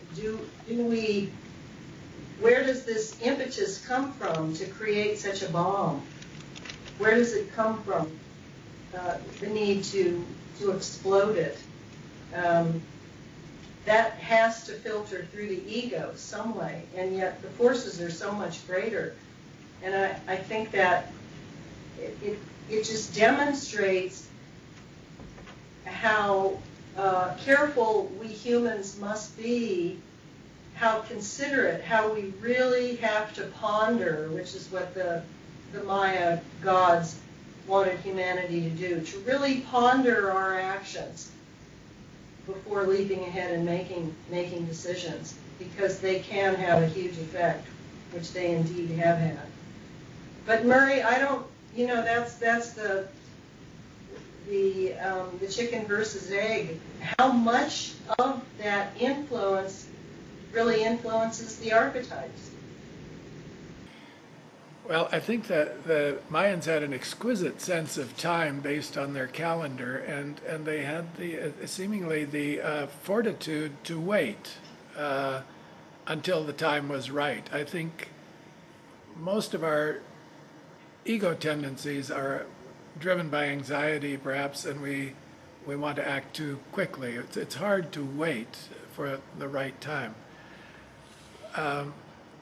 But then to know what is the right time. I think I like your thought, Nancy, that there is an ego aspect and an archetypal aspect to time and timing. And I think of Jung's reflections on synchronicity, as creative acts in time. And it comes from somewhere else. So that the question that we're addressing, when is the new symbol going to appear, the new God image? I don't think we can create it out of our conscious efforts, but I think it will emerge, and probably synchronistically in sparks of consciousness here and there around the world, and maybe dreams will offer some suggestions. At least that's where Jung would look, right? Synchronicity, dreams, those kinds of experiences. Karen, do you want to add anything to this? We are talking about time, but I'm not 100% sure in what respect. The timing of this new emergent consciousness and God image that will make itself known globally. Yeah, I don't think that's up to the individual, to be honest. But the individual might be a conduit for it. Yeah, sure. But what's behind that? We don't know that. Yeah. So death. We have to, let's say you die. It just happens. you stop breathing. The heart stops. There is no rhythm in the body anymore. The gaze, the eyes go death. Yeah. You know that you can't do anything about that. It happens in its own time. And you don't know the time of your death. You don't know it. Yeah. You can't plan it. So we have to say it's a mystery, yeah? But then again, death, as you know, that from the physical body doesn't necessarily mean that everything is that it's an all-out situation, that everything is gone. Not necessarily. In Sufism and in all mystical traditions, there is a belief that the soul continues to live because it's linked to the breath. There is a distinction between consciousness and the breath or the soul as such, where the soul is compared to a mirror, and consciousness is compared to a mirror with reflections in it. And when we die, we are liberated from these illusions that we talked about before, or identifications, or these veils that we have taken on during our lifetime, one way or another. So in Not this only picture persona. you say, then what? Then what? Yeah, you're dead. Passing You're through. dead. Yes. That's a coffin. Right? That's a coffin. Yeah. And then, but it's not just dead. Something happens. I mean, the body is dead. If you've seen a dead body, you know how dead it can look. Yes, I do. Nothing is dead as dead. Yeah. Mm-hmm. But then what? Yeah. Mm-hmm. So that's again described as a journey in which you come from the source, which is in most, it's described as God, Atman, Ru, whatever tradition you refer to. It has different names. And as such, you incarnate, and that's really what is between death and birth. Huh? That's that thing, life. Do you have a question That's for Asheville? If Okay. Len, do you want to ask a question? I do. If I saw it correctly, it looked like you had used a slide from Matthew about I was hungry and you fed me not. It reminded me of a passage, I think it's from Weight of Glory by C.S. Lewis. I thought I would just read it, and if you would then perhaps respond to it. It is a serious thing to live in a society of possible gods and goddesses, to remember that the dullest, most uninteresting person you talk to may one day be a creature which, if you say it now, you would be strongly tempted to worship, or else a horror and a corruption such as you now meet, if at all, only in a nightmare. All day long we are in some degree of helping each other to one or the other of these destinations. It is in the light of these overwhelming possibilities, it is with the awe and the circumspection proper to them, that we should conduct all our dealings with one another, all our friendships, all our loves, all play, all politics. There are no ordinary people. You have never talked to a mere mortal. Nations, cultures, arts, civilizations, these are mortal, and their life is ours as the life of a gnat. But it is immortals whom we joke with, work with, marry, snub, and exploit. Immortal horrors or everlasting splendors. I wonder if perhaps you might, off of that quote, incline us towards the next cycle of humans. Mm-hmm. Beautiful. It's, I think it's a tremendous act of imagination to live in that perspective. So most of us don't live with a great deal of imagination. We live in a kind of sensate mentality, let's say. So when I look at you, I see the color of the shirt you're wearing, and I see your glasses and your haircut and so on. But do I see your soul? Do I see your immortal self, or the self, the Buddha in you, whatever you want to call it, Christ in you? And I think in some philosophers' works, like Levinas, for example, where the other is the God. When you meet the other, you truly meet the other, you are meeting God. That kind of consciousness perhaps is growing in our world. I think people need it, they want to be treated that way themselves. They would like to meet others in that way. And I think it takes a tremendous amount of psychic energy to live that way. And to imagine that kind of reality when you look at another person, whoever they are, whatever their color is, whatever their religion is, to see that in them. I think it's a beautiful idea, direction. I hope it will grow.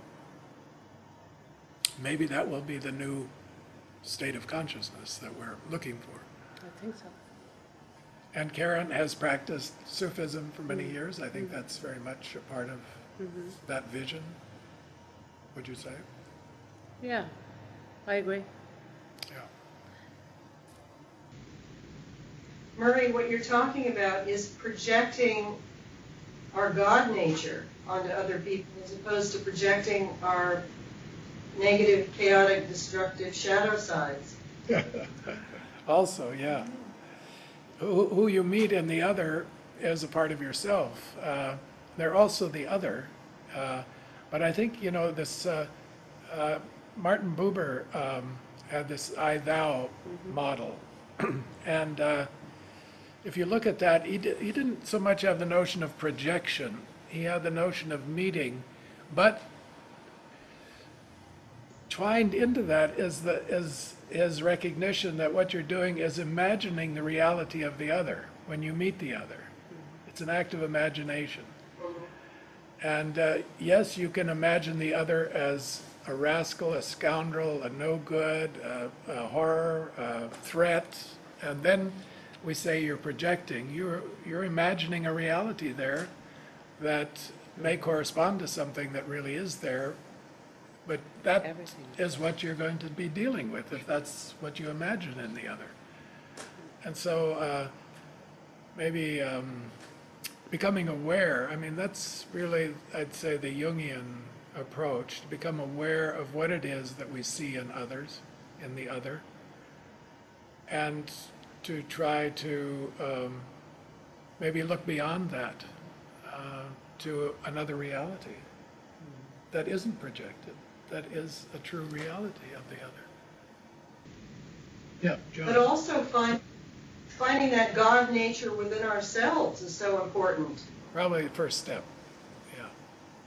I'd just like to come back to Karen about endings. And what's always fascinated me about end-of-the-world fantasies is their luminosity. They are so powerful. They are so gripping. I had a dream once when I was 17 about the end of the world, and thank God it wasn't a sign of psychosis, but the power of it was overwhelming that I rushed out and told my fellow students, my God, the world is really going to end. And then I think of Gerhard Frey, a theologian in Switzerland who was in communication with Jung. He examined about 50 mystics talking about the end of the world at specific times, and none of them came true. So where are we? Why, I thought, why does the gods or God meet us with this kind of luminosity of destruction? What's the point of it? Well, I sometimes think, well, if they didn't do that, if we never had an image or a fantasy or an emotion about end of the world, maybe we would never take the gods seriously. Maybe there's a message in the gods who want to tell us, hey, there is going to be an end of the world. First of all, when we die, that is the end of the world for each one of us in our own way. And secondly, maybe it's to give us a sensitivity of the passing of time, that this life on earth is perhaps just a shadow, a moment, if we use the concept of time, in a much greater reality. So I think even the fantasy of the end of the world has a very powerful prospective function, a prospective meaning, to open us already up to something new and greater than ourselves. Thank you, John. Could we take our break with that, and we'll come back, we'll hold that idea in mind, and after the break we want to talk about the prospective meaning of these types of mythological ideas about the end of the world. Okay? Is that okay with you? That sounds good, Murray. Okay. Yes. We've got a lot of questions on the email, which have been coming in, which we'll be into later. Well, we ended on the note of John's dream of end of the world at the age of 17, and here he is with us at the age of 69, still looking pretty good. John. Very good. Looking very good. So I think his point was very well taken, that the end of the world ideas, mythologies, aren't just sort of cool intellectual concepts. These really grip people. And there is an element of energy and numinosity and power. And I think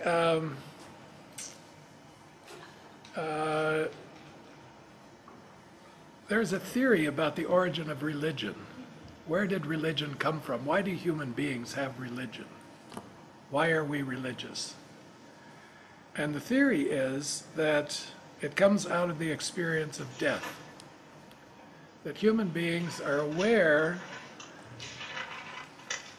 we have the kind of consciousness that can anticipate the future, and we can see our own demise. We can see our finitude. We can see that we will be in that grave someday. And that sends a shiver through consciousness, that knowledge that there will be an end. There are endings. There are beginnings, middles, and endings. And when you stand around a dead loved one and see the difference between the living body and the dead body, that's a shocking awareness. And around death, there are many synchronicities. There's much evidence that something spiritual goes on. I mean, I've had this experience. Many people I've talked to have had this experience. I tell the butterfly stories on a regular basis. The experience that there is a spiritual world beyond the physical world. You get evidence for it around death especially. And so the theory of religion that I'm speaking of has it that it is out of this sense of finitude, endings, the shiver that goes through you when you realize that, you realize you and others that you love will someday come to an end, and around the corpse and around the grave and around the experience of death, these dreams, synchronistic events, weird happenings, senses, a sense that there's something else. Out of this comes a notion of a spiritual world, and that then gets elaborated in theologies and mythologies, and the sense that there are powers beyond our control that are in charge of this, so on. So why do we have, your question, John, was why do we have this experience? Does it have a prospective meaning? And one thought might be that it is the birth, the meaning is the birth of a religious attitude. That what the experience of death and ending and finitude and end of the world, end of worlds, and there's so much about this in films and media today, you know, it's all over the place. It could be the initiation of a religious attitude that humanity needs, that is totally dead now in Europe at least. I mean, the religion of the past is dead. Christianity, the churches are empty. People go through the motions, go through the rituals. In secular culture, there is no evidence of anything spiritual. It's all material, all materialistic. And so, and science is totally materialistic, scientific worldview. So we get all this phenomena now around end of the world. It's as though we need a spiritual awakening, a sense of the spiritual. And maybe that is in the cards. Maybe it's coming. What do you think, Karen? Well, for one, and that's a very well-known fact, in not only among Sufis, but in all religious traditions, and there are mystical aspects of it, is that it is death, that change, that the implications of the change that death is, that in one sweeping movement takes away all these illusions that have been attached to a person's identification. And when you take away that, then what you come to is the core of your being, which is the soul. And that, in turn, is an aspect of the divine. And that's when you experience the divine. You don't need to read a book, talk to anyone. You experience it in such a way that you know it. And William James did a lot of, in the Varieties, investigated this thoroughly, and since then his results have been verified by many, many others. Mm-hmm. So that's what I think is behind why it has an awakening of a religious attitude that goes beyond the dogmatic. And that is, I think, what people are looking for today, and why we have this fascination with the apocalypse. It's like it can't come quick enough. You know, Murray, if I might also mention the fact that when symbols no longer carry a certain luminosity, then they become signs, and new symbols need to be born.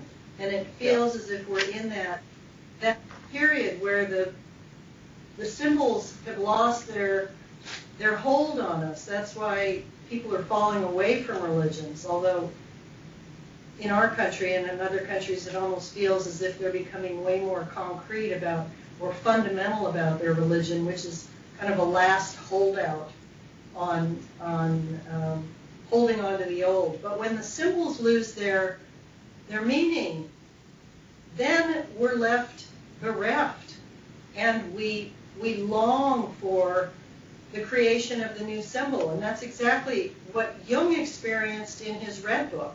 He went through a whole series of what we could say were apocalyptic visions and dreams, which was a huge ending for him. And then he led the way into his own personal descent into the underworld to recover his new symbols and the birth of the new God image for him. And I see that as being the template for where we are right now. And the fact, I'm so excited about all of this, the fact that his Red Book came out at this point in history, I think is absolutely crucial. I don't think that it necessarily would have had the same impact 20 or 30 years ago, but I think it's crucial right now that it was published, because it does give us gives us a way back, a way to find at least those symbols for ourselves and hopefully for the whole culture. And I know you were very involved in the publication of that, Nancy, through Philemon and so on. And I agree with you. It's an amazing story of ending, transition, following the spirit of the depths, transitional period of time of exploration, what we can call liminality, going into the interior world and finding the images and the amazing experiences that Jung had there, and then coming out of it 10, 15 years later and re-entering the world. And here in this picture, we see someone who's re-entering the world, like the dawning of a new day, a new sun. And I think stripped bare of what he had been before. You know, there is this stripping away, I think that Karen is alluding to, this stripping away. You had a very arresting phrase that you used, Nancy: the time to abandon our gods is not yet. We will know when is the time to abandon our gods, the Mayans said as they waited for the right date. When is the right time to abandon our gods? The gods, as you say, that are no longer symbols but have become signs. They're memorized, they're learned, but they don't carry any numinous power anymore. They don't orient us. They're not myths to live by. And maybe we have reached that time. Maybe that's where we are culturally. Time to abandon the old gods and let the new ones appear. The new emergence of a spirituality that can carry our humanity forward. Not to cut ourselves off from the tradition totally, but to advance into the future. Karen? Yes, I agree with you. I believe that there is a strong wish to move on, to move forward.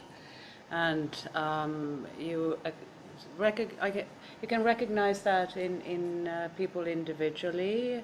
There are a lot of people who are in transition. I notice that in my work, how people change job, break up relationships, move, and there is a wish to move on, move forward. Mm-hmm. And I also agree with what you say, that where you can be stripped of the old and then having this beautiful sensation of that the new is possible, and it's very hopeful. And along with you, John, as a sort of search for establishing a meaning in a very hopeful manner. And when an individual experiences this, in Sufi terminology, when you have that experiences within yourself, that is considered to be a sort of initiation. Because before you have that feeling, you can persuade yourself, and you can think you should attend to certain practices, or that you should move house, or you should split up, or you should have another job, but it won't work. It won't happen until that sort of igniting spirit within yourself knows that now I do it, and then sooner or later thereafter that will occur. That is an initiation in esoteric terms. And if you are then interested in cultivating a mystical attitude or a sort of sense of connection with the spiritual reality, you will then, by sheer coincidence in most cases, in my experience, encounter someone who can be your teacher there. And then the second initiation, the second sort of initiations, not grade, but sort, has to do with the relationship with the guide and the disciple, which has which bears many similarities with the analytical relationship, in which components such as confiding trust, a sort of natural rapport, it's a long-term project, open-ended, and nobody really knows exactly how it works. That sort of relationship. Well, that's a reflection.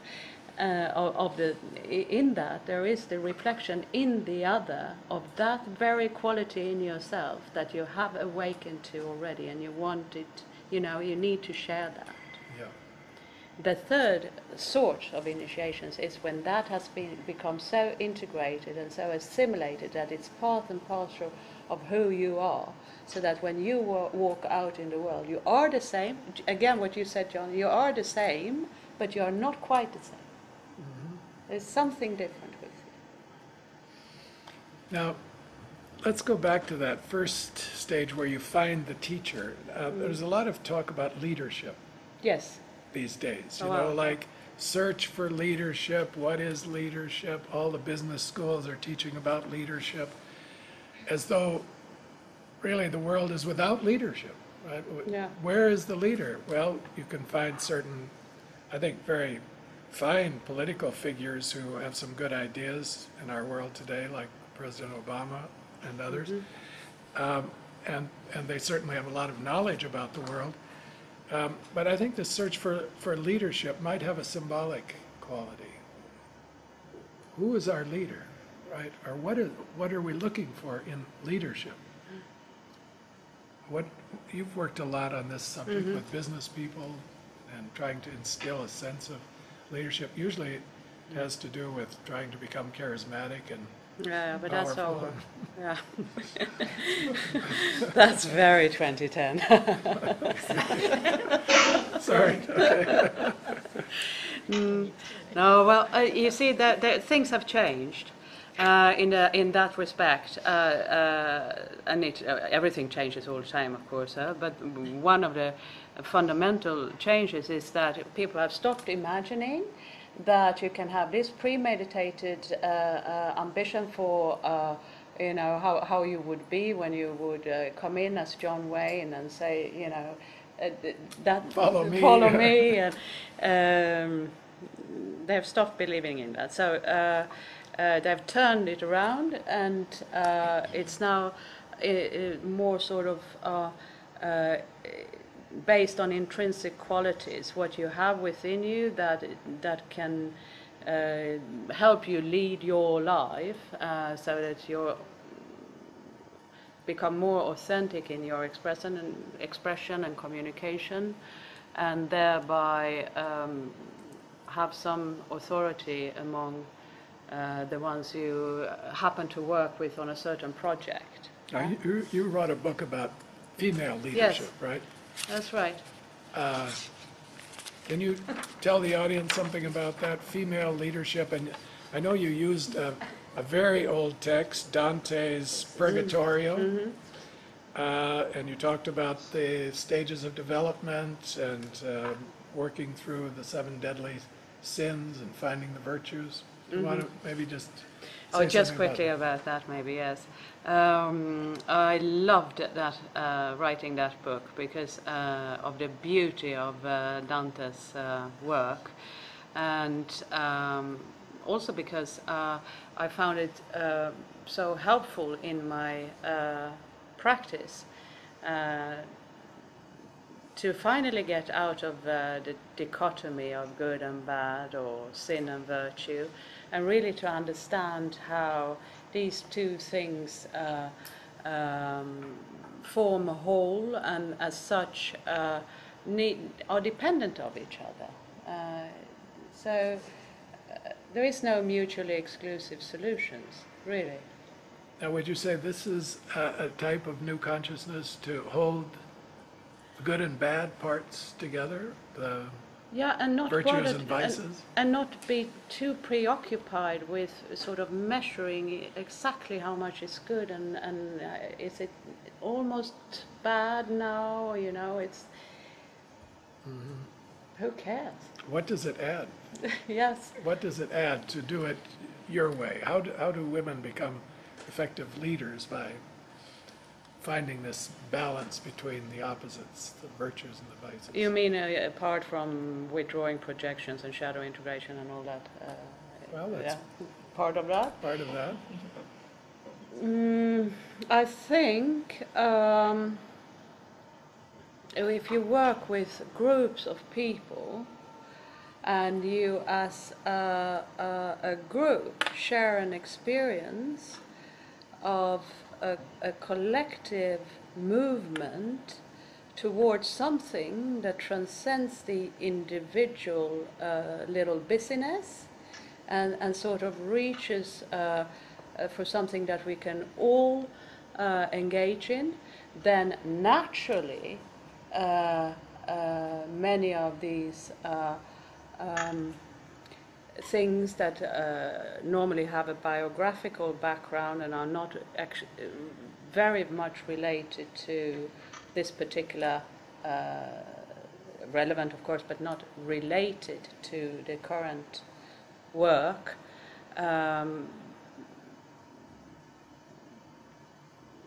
Yeah, if you don't, there is this need for, or wish for, or acceptance of moving forward as a group, and a willingness to not pay too much attention to your own individual upbringing at that moment. And would you say this is a contribution that the feminine can make to the new consciousness, in the business world, political world? I read an article about Angela Merkel not long ago, and they said the reason she's so successful, they called her the most powerful German woman since Catherine the Great. That's saying something. She's very powerful because she's the chancellor of the largest state in the EU. And they said the reason was that she didn't take conflicts personally. If she lost, she'd been trained as a scientist, they said. So if something didn't work, she lost a vote, she said, well, that experiment didn't work, let's try another way. She didn't take it into herself as an insult, as she wasn't narcissistic about it. Exactly. And the traditional leader is very narcissistic, you would say, very sensitive to power issues and slights and who's on your side and who isn't. This kind of leader is looking more at the issue and the results and wants to get something done. And so they didn't attribute it to her femininity, they attributed it to a scientific attitude, which I found very interesting. That's a paradox. Yeah. But what about women, the contribution of the feminine to the new consciousness that's emerging? Well, let's be clear about the fact that it's not only women having feminine qualities. And I must say that many women who have one way or another managed to create positions for themselves in a patriarchal, hierarchical model do not always, at all times, show and manifest female or feminine qualities such as care, service, listening, that's not the case. I think there is a big shift in society away from a patriarchal, hierarchical structure, as I said before, due to circumstances, and that all people will benefit from contributing to it, as well as to develop within themselves these qualities that have to do with irrational intuition, service, an orientation to what works need to be done. You know, if you think of what needs to be done, you get an idea and you create. You can share that idea in a creative way, which has a lot of joy to it, actually. And would you say there is a type of feminine spirituality?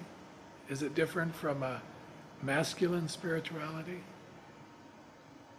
Can one make that distinction, or is spirituality beyond such gender distinction? At least that's how it feels to me. I can only answer that in a subjective, experiential way. I have never felt that when a person, whether an analysand or a disciple, is in close proximity with the radiation and the oscillation and feeling of his or her soul, that's an absolute thing. It has nothing. It's no longer then bound to personality or gender. It's a living reality as such. It feels very different. To go back to the Red Book for a moment, I think Jung was developing his spirituality in the Red Book experience, and he records it there. And one of the things that struck me, and Nancy, I'm sure you've studied this carefully, being so close to the Red Book, was the way in which he talked about developing a kind of feminine ego in himself. And there are some passages that he criticizes himself for being too narcissistic or too this or that. And he says, I have to become an ego that is like a womb that can give birth to the new. In other words, receptive, not non-judgmental, taking the spiritual into oneself and letting something emerge. And he uses the word feminine, actually, in that regard. Did you notice that, Nancy? I think that, yes, absolutely. He was looking for his soul, and through that, joy, pleasure, those elements connected with the feminine that he had become disconnected from by being so involved in the spirit of the time. And you know, one thought that came to mind, this is really, I think, the crucial issue, this issue of the feminine right now. Not only, well, we certainly saw that this was Jung's struggle, and you saw in the Red Book how the feminine image actually transforms as he goes through his process. It develops, and he develops a closer relationship to it. But what is the feminine? The feminine is also the great mother. It's nature. It's our world. It's our collapsing world. It's the world that we've absolutely abandoned through science and rationality. We think we can put chemicals into clouds to make hurricanes less potent. We can change the weather. We can hurt things. We think we have control over it, when in fact we really don't. And we're really forced to our knees at this point to come to terms with the reality of nature, the reality of the earth, the reality of the Great Mother. And interestingly enough, I heard a talk by a scientist at the Aspen Ideas Festival last summer who was talking about ecological issues and economic issues and all of the calamities that seem to be occurring in the world today. And his conclusion was that it's going to be up to the women to save the world. And he clarified exactly what he meant. And he said, when women across the world, not just in the developed countries, but in all the developing countries, the third world, fourth world countries, when the women get educated, then they will stop having so many babies.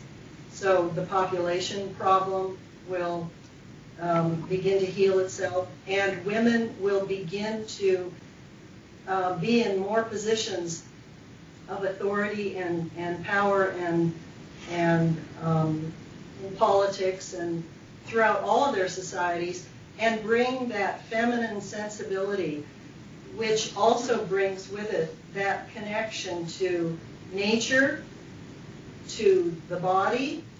We were talking about the issue of the maize and how it actually poisoned a lot of people when they lost their connection to what it really meant, and what's happening to our own food crops now. But he was adamant about the fact that it really is going to be up to the women. Okay, and obviously men contain the feminine also. So as a scientist, he's going to say women, but it really boils down to a reintegration of the feminine. And I think that this is the time in history. This is the ion where we really do need to reintegrate the feminine. Otherwise, we just very well may destroy ourselves. We've gone too far in one. A couple pieces from Asheville, if I could. First of all, we have about 30 questions that have streamed in the last 30 minutes. Not that we'll have time to read anywhere near the number that we'd like. I might read one in just a moment. Meg, did you have something you were going to say? I heard saw your hand go up. I want to give you the opportunity. Yeah, I don't know if I'm... Is the green light on? You have one question from Asheville or comment? Oh, there we go. It's on. I just wanted to add to that feminine spirituality. I felt like maybe I could add to it a little bit. Just as far as we think about Richard Rohr talks about the feminine spirituality as being more soul-oriented versus the male spirituality being more spirit, that the men will climb up to the mountaintop and the women will be very grounded on the ground. So I think of feminine spirituality as being more grounded, more within reality, which goes along with what you're saying, Nancy, as far as Mother Earth and all of that. Also, the feminine is typically more circular. It's not so vertical or hierarchical. There's more of a reach for consensus and relationship building and connection. So I just wanted to add that as far as what Maury was asking about, what will the feminine bring to this new being or new transformation. They're more reaching for that together wisdom of the togethers, I would think. Also, there's thoughts about the Holy Spirit being feminine as far as the Christian world goes, and with Sophia, I think being a Greek word for spirit or something like that. Those are things that I've kind of heard here and there, so I just wanted to sort of add that for comment or. Thank you. You know, just a little tidbit I heard the other day. This apparently, maybe Steve, you saw this too in a American Psychiatric Journal, that now it's been quite clearly established that there's a strong correlation between air pollution and autism. First time I heard that, I was shocked. So that apparently the incidence of autistic children increases threefold in areas where the air is severely polluted. And so again, I think it's the theme of taking care of the environment, because it has such an effect on the next generation. You know, there's a tremendous increase in autism among children, also attention deficit disorder, ADHD, and similar types of problems that are affecting the next generation that really need very careful and grounded attention. So I think maybe a type of spirituality that's more material, that's more materialistic than up in the lofty regions of Mount Olympus, you know, down on the ground and taking care of children and the environment. Relationships. And in relationships, yeah. Murray? Yeah. Murray?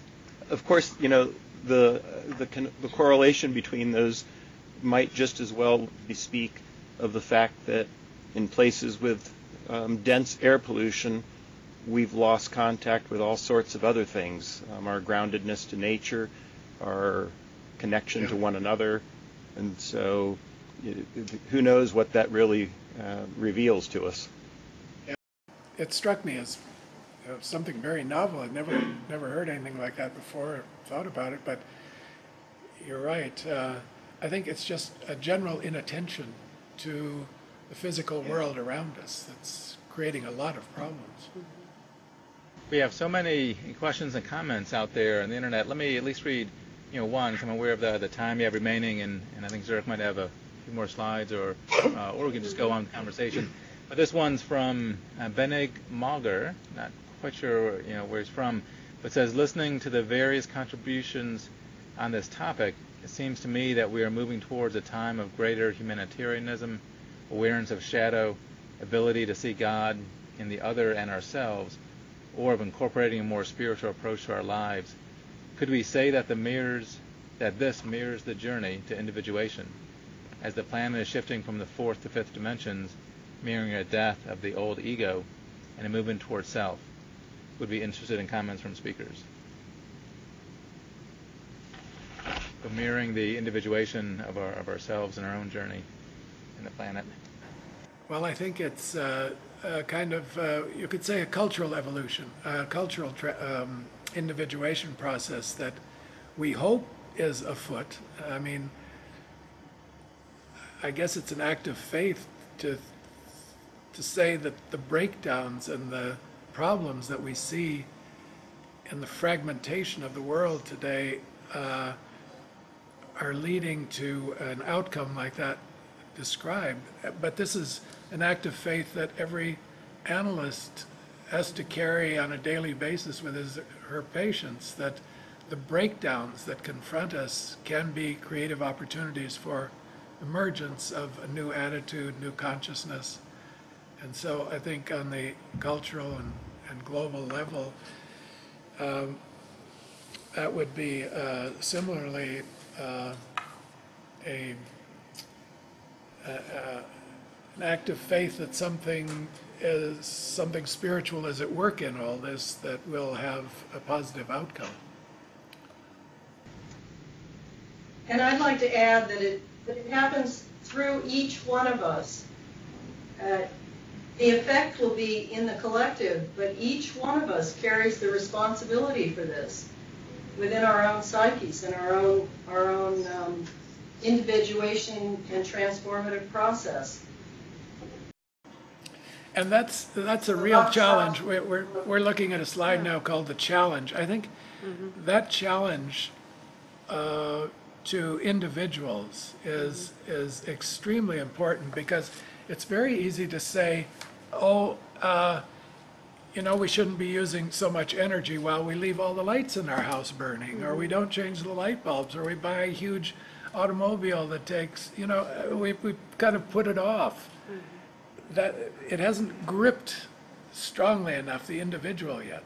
And I think it's beginning to happen. I think more and more individuals are becoming sensitive, feel a little guilty at least when they buy gas guzzlers, or they realize that the footprint that they're leaving behind with all their hour travels through the world on airplanes and so on does have an effect on the environment. And so this calling the individual to responsibility, I think, is extremely important. And I see the next age as being the age of the individual, and individual responsibility, individual spirituality, individual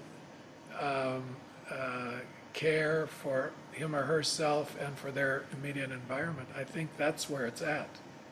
And I think that's what has to happen. That's what I see emerging. But not in an individualist manner, maybe. Well, what do you mean by individualist manner?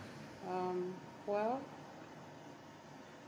what I said before, that I feel that people are more interested in doing things together in a collaborative manner, Yes. and realizing themselves in these relationships. Well, and I think it's very powerful. Collaboration is very powerful. Oh, that's the new competition. Groups, groups Sure. helping each other, self-help groups and all that. Yes. They're very powerful motivators. Definitely. And they keep people aware and conscious. They're on a path. So, yeah, absolutely. Not individualistic. I agree with you. Yeah. Steve, we had another YouTube clip. It's very short. Is there any chance we could see that? Yeah, I think so. Let me see if I can get that going. One moment. Very good.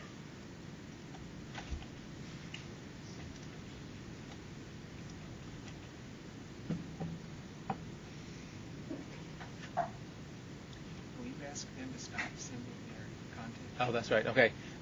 We can show we need Zurich to stop sending content for a moment. So if you can take down your slides from PowerPoint, that'll allow us to show ours. Mm-hmm. Oh, you will see now it's just a short glimpse from a film called Inception, which is about accessing the subconscious through dreams and to steal information from others that way, but also to do the almost impossible task, which is to import thoughts into others. But the reason we wanted to show this is to come back to what we talked about earlier as being the illusions that we live in, the illusions such as that we are all alone on Earth and that we have everything under full control, or whatever. That these illusions are not only illusions, they are shared illusions, and that if we take individual responsibility for the illusions that we choose to hold, we influence also the collective dream that we are dreaming. We Right. add to it. Oh, yes. I think we're set. Let me see if I can get that to play. There we go. You create the world of the dream. We bring the subject into that dream, and they fill it with their subconscious. How could I ever acquire enough detail to make them think that it's reality? Well, dreams, they feel real while we're in them, right? It's only when we wake up that we realize something was actually strange. Let me ask you a question. You never really remember the beginning of a dream, do you? You always wind up right in the middle of what's going on. I guess, yeah. So how did we end up here? Well, we just came from the, Think about it, Ariadne. How did you get here? Where are you right now? You were dreaming? You're actually in the middle of the workshop right now, sleeping. This is your first lesson in shared dreaming. Stay calm.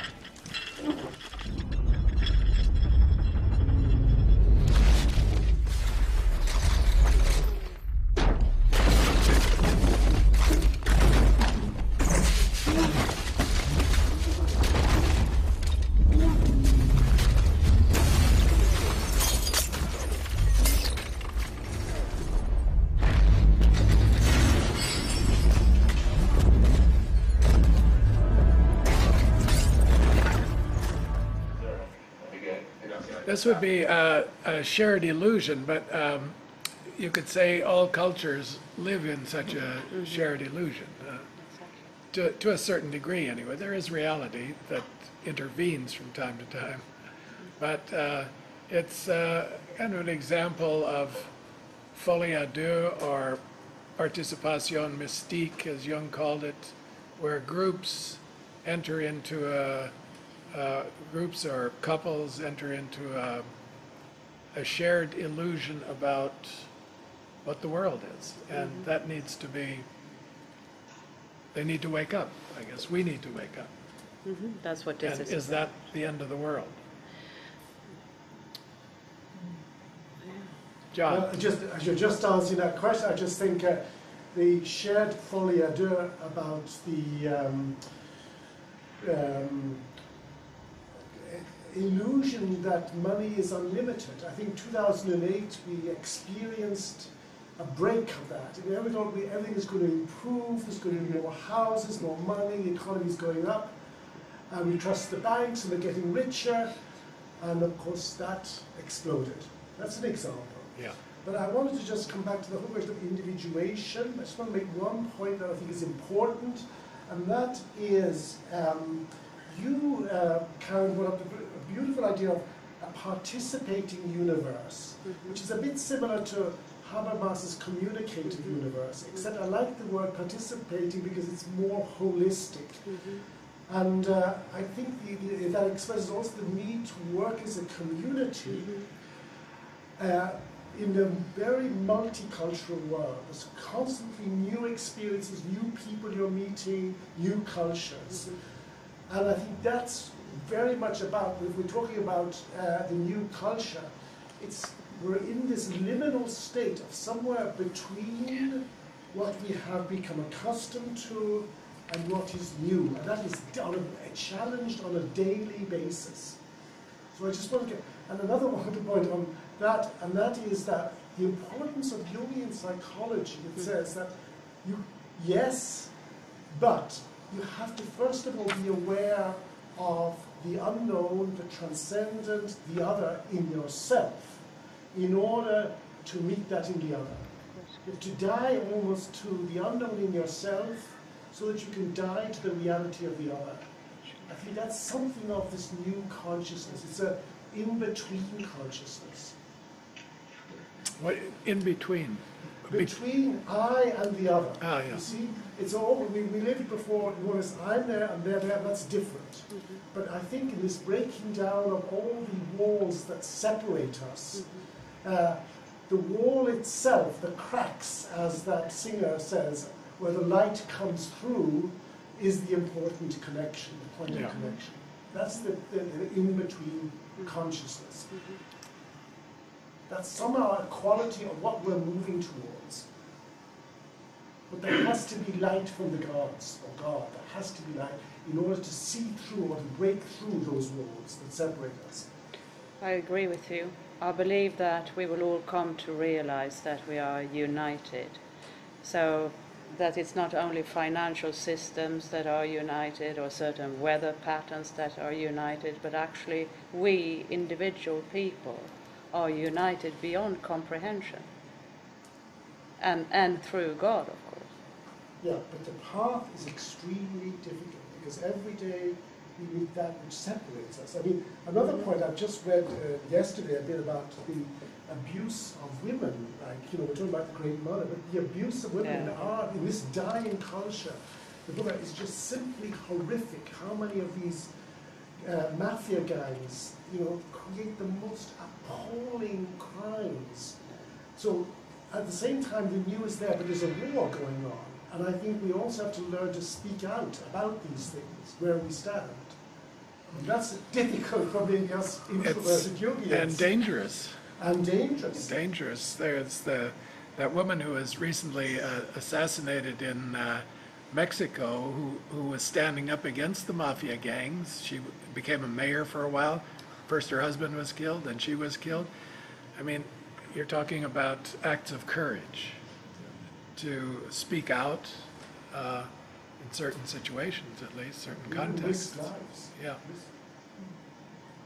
Well, I think courage is exactly what is required right now. Tremendous courage from all of us to stand up for what is right. What we know from our own inner sense of authority for what is right in order to shift the paradigm in thinking. Let me read one comment that's just been sent to me. This is from George Hoganson. And Maria, I know you know George Hoganson from Chicago. Yes, he just momentarily just sent me a message. This is from the Huffington Post. Came out today.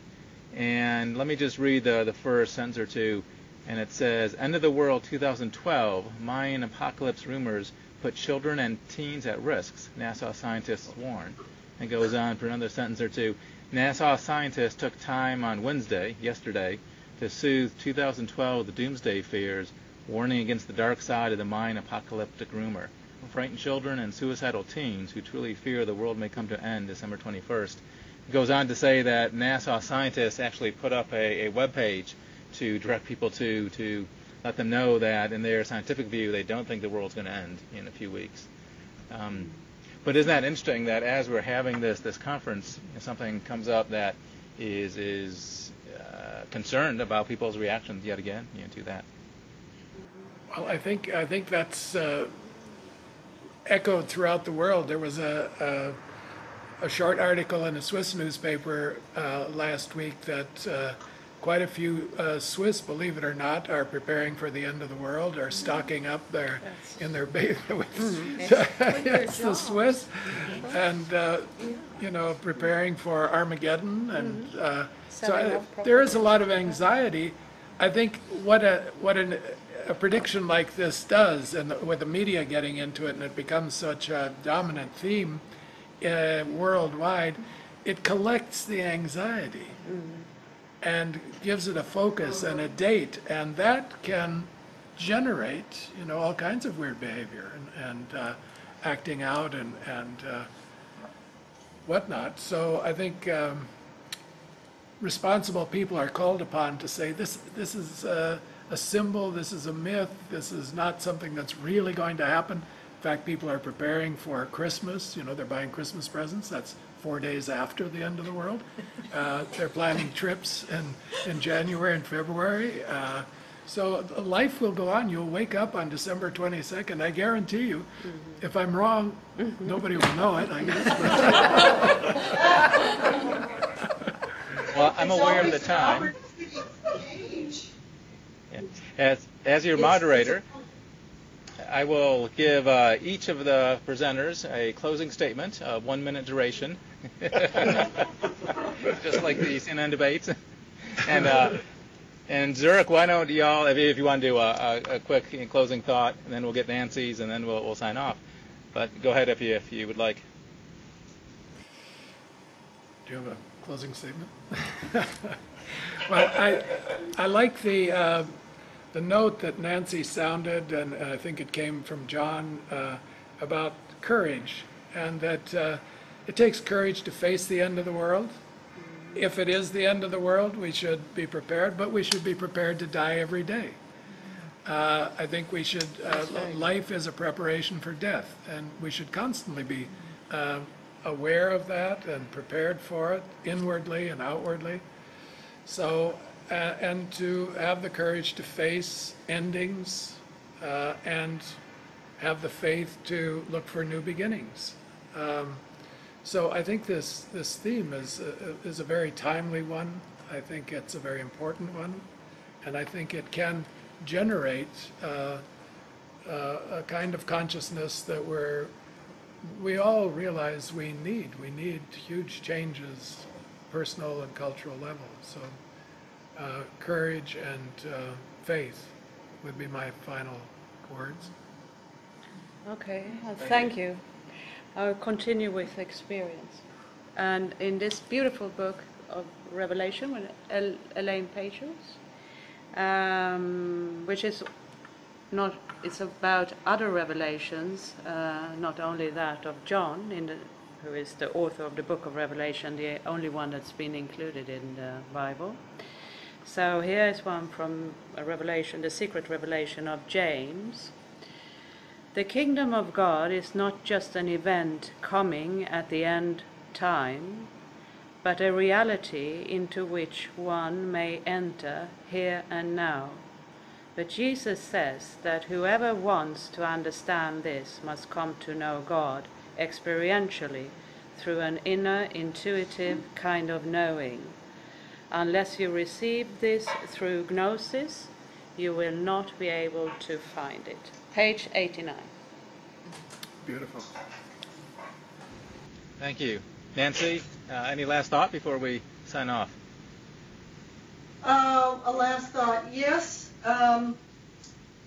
What do I want to say here? I think we have a lot to learn from some of the indigenous cultures throughout the world who haven't necessarily lost that connection to nature, that connection to spirit and soul to the same extent that Western culture has. And that's why I love dipping back into Maya. They were a substantial civilization that had a very rich connection. Of course, they too experienced their losses. One interesting other thought that I just wanted to throw out there that kind of coincides to this is the idea of solar cycles. And I know Jung was very interested in solar flares and solar cycles. And it's just coincidentally that we're in a very large solar cycle 24 right now, that began January 8, 2008, right around the time of the economic collapse. And it's going to peak in 2013. And this is also, according to the Vedic astrologers, we're approaching the Saturn-Rahu conjunction, which again comes at the beginning of 2013, and that we had that conjunction when we went into Iraq both times, when the French Revolution took place, when Martin Luther King was assassinated. I mean, all these kind of things. It's interesting how what we seem to be picking up individually that creates tremendous anxiety are these larger archetypal forces of time, forces of space, forces of nature that are moving, and we as little humans kind of get tossed around by these, and of course feel like we are powerless and don't know what to do. But if we truly settle into ourselves with our own courage and our own fortitude and our own sense of introversion and pondering, we will definitely make it through. And there will be a fifth world and perhaps a sixth world, and hopefully we live through many, many more worlds and many, many more ions as a human race. Anyways, that's my wish. Very well said. Thank you so much, Nancy. Your last comment was echoed by numerous emails. I've got a number of emails that were commenting on just that, of how the indigenous cultures sometimes seem much more connected with what's happening, and we can learn from that and engage more with it. I do apologize for all the emails that we got, all the questions and comments. There were quite a few out there. We only got a chance to answer a few of those. But it was nice to see the discussion and the dialogue on the internet, folks as well. Steve, yeah, go ahead. Say one word that our next program, I think it's scheduled for February, will be on indigenous cultures with Peter Allman. That's right. Right. Very good point. Very good point. Native healer. We'll be getting that material together fairly soon. Well, I want to thank all three of you today. Each have done just a marvelous job with that. It was a very different format. We haven't done a style quite like this before, but it really came across nicely. It was just wonderful seeing the energy and the connection between the three of you, all looking in very different aspects, but yet also very much connected in this transformational way. So thank you once again, and we will see folks in a few months. Bye-bye. And thank you, John, for your comments. Thank you so much. You're the fourth.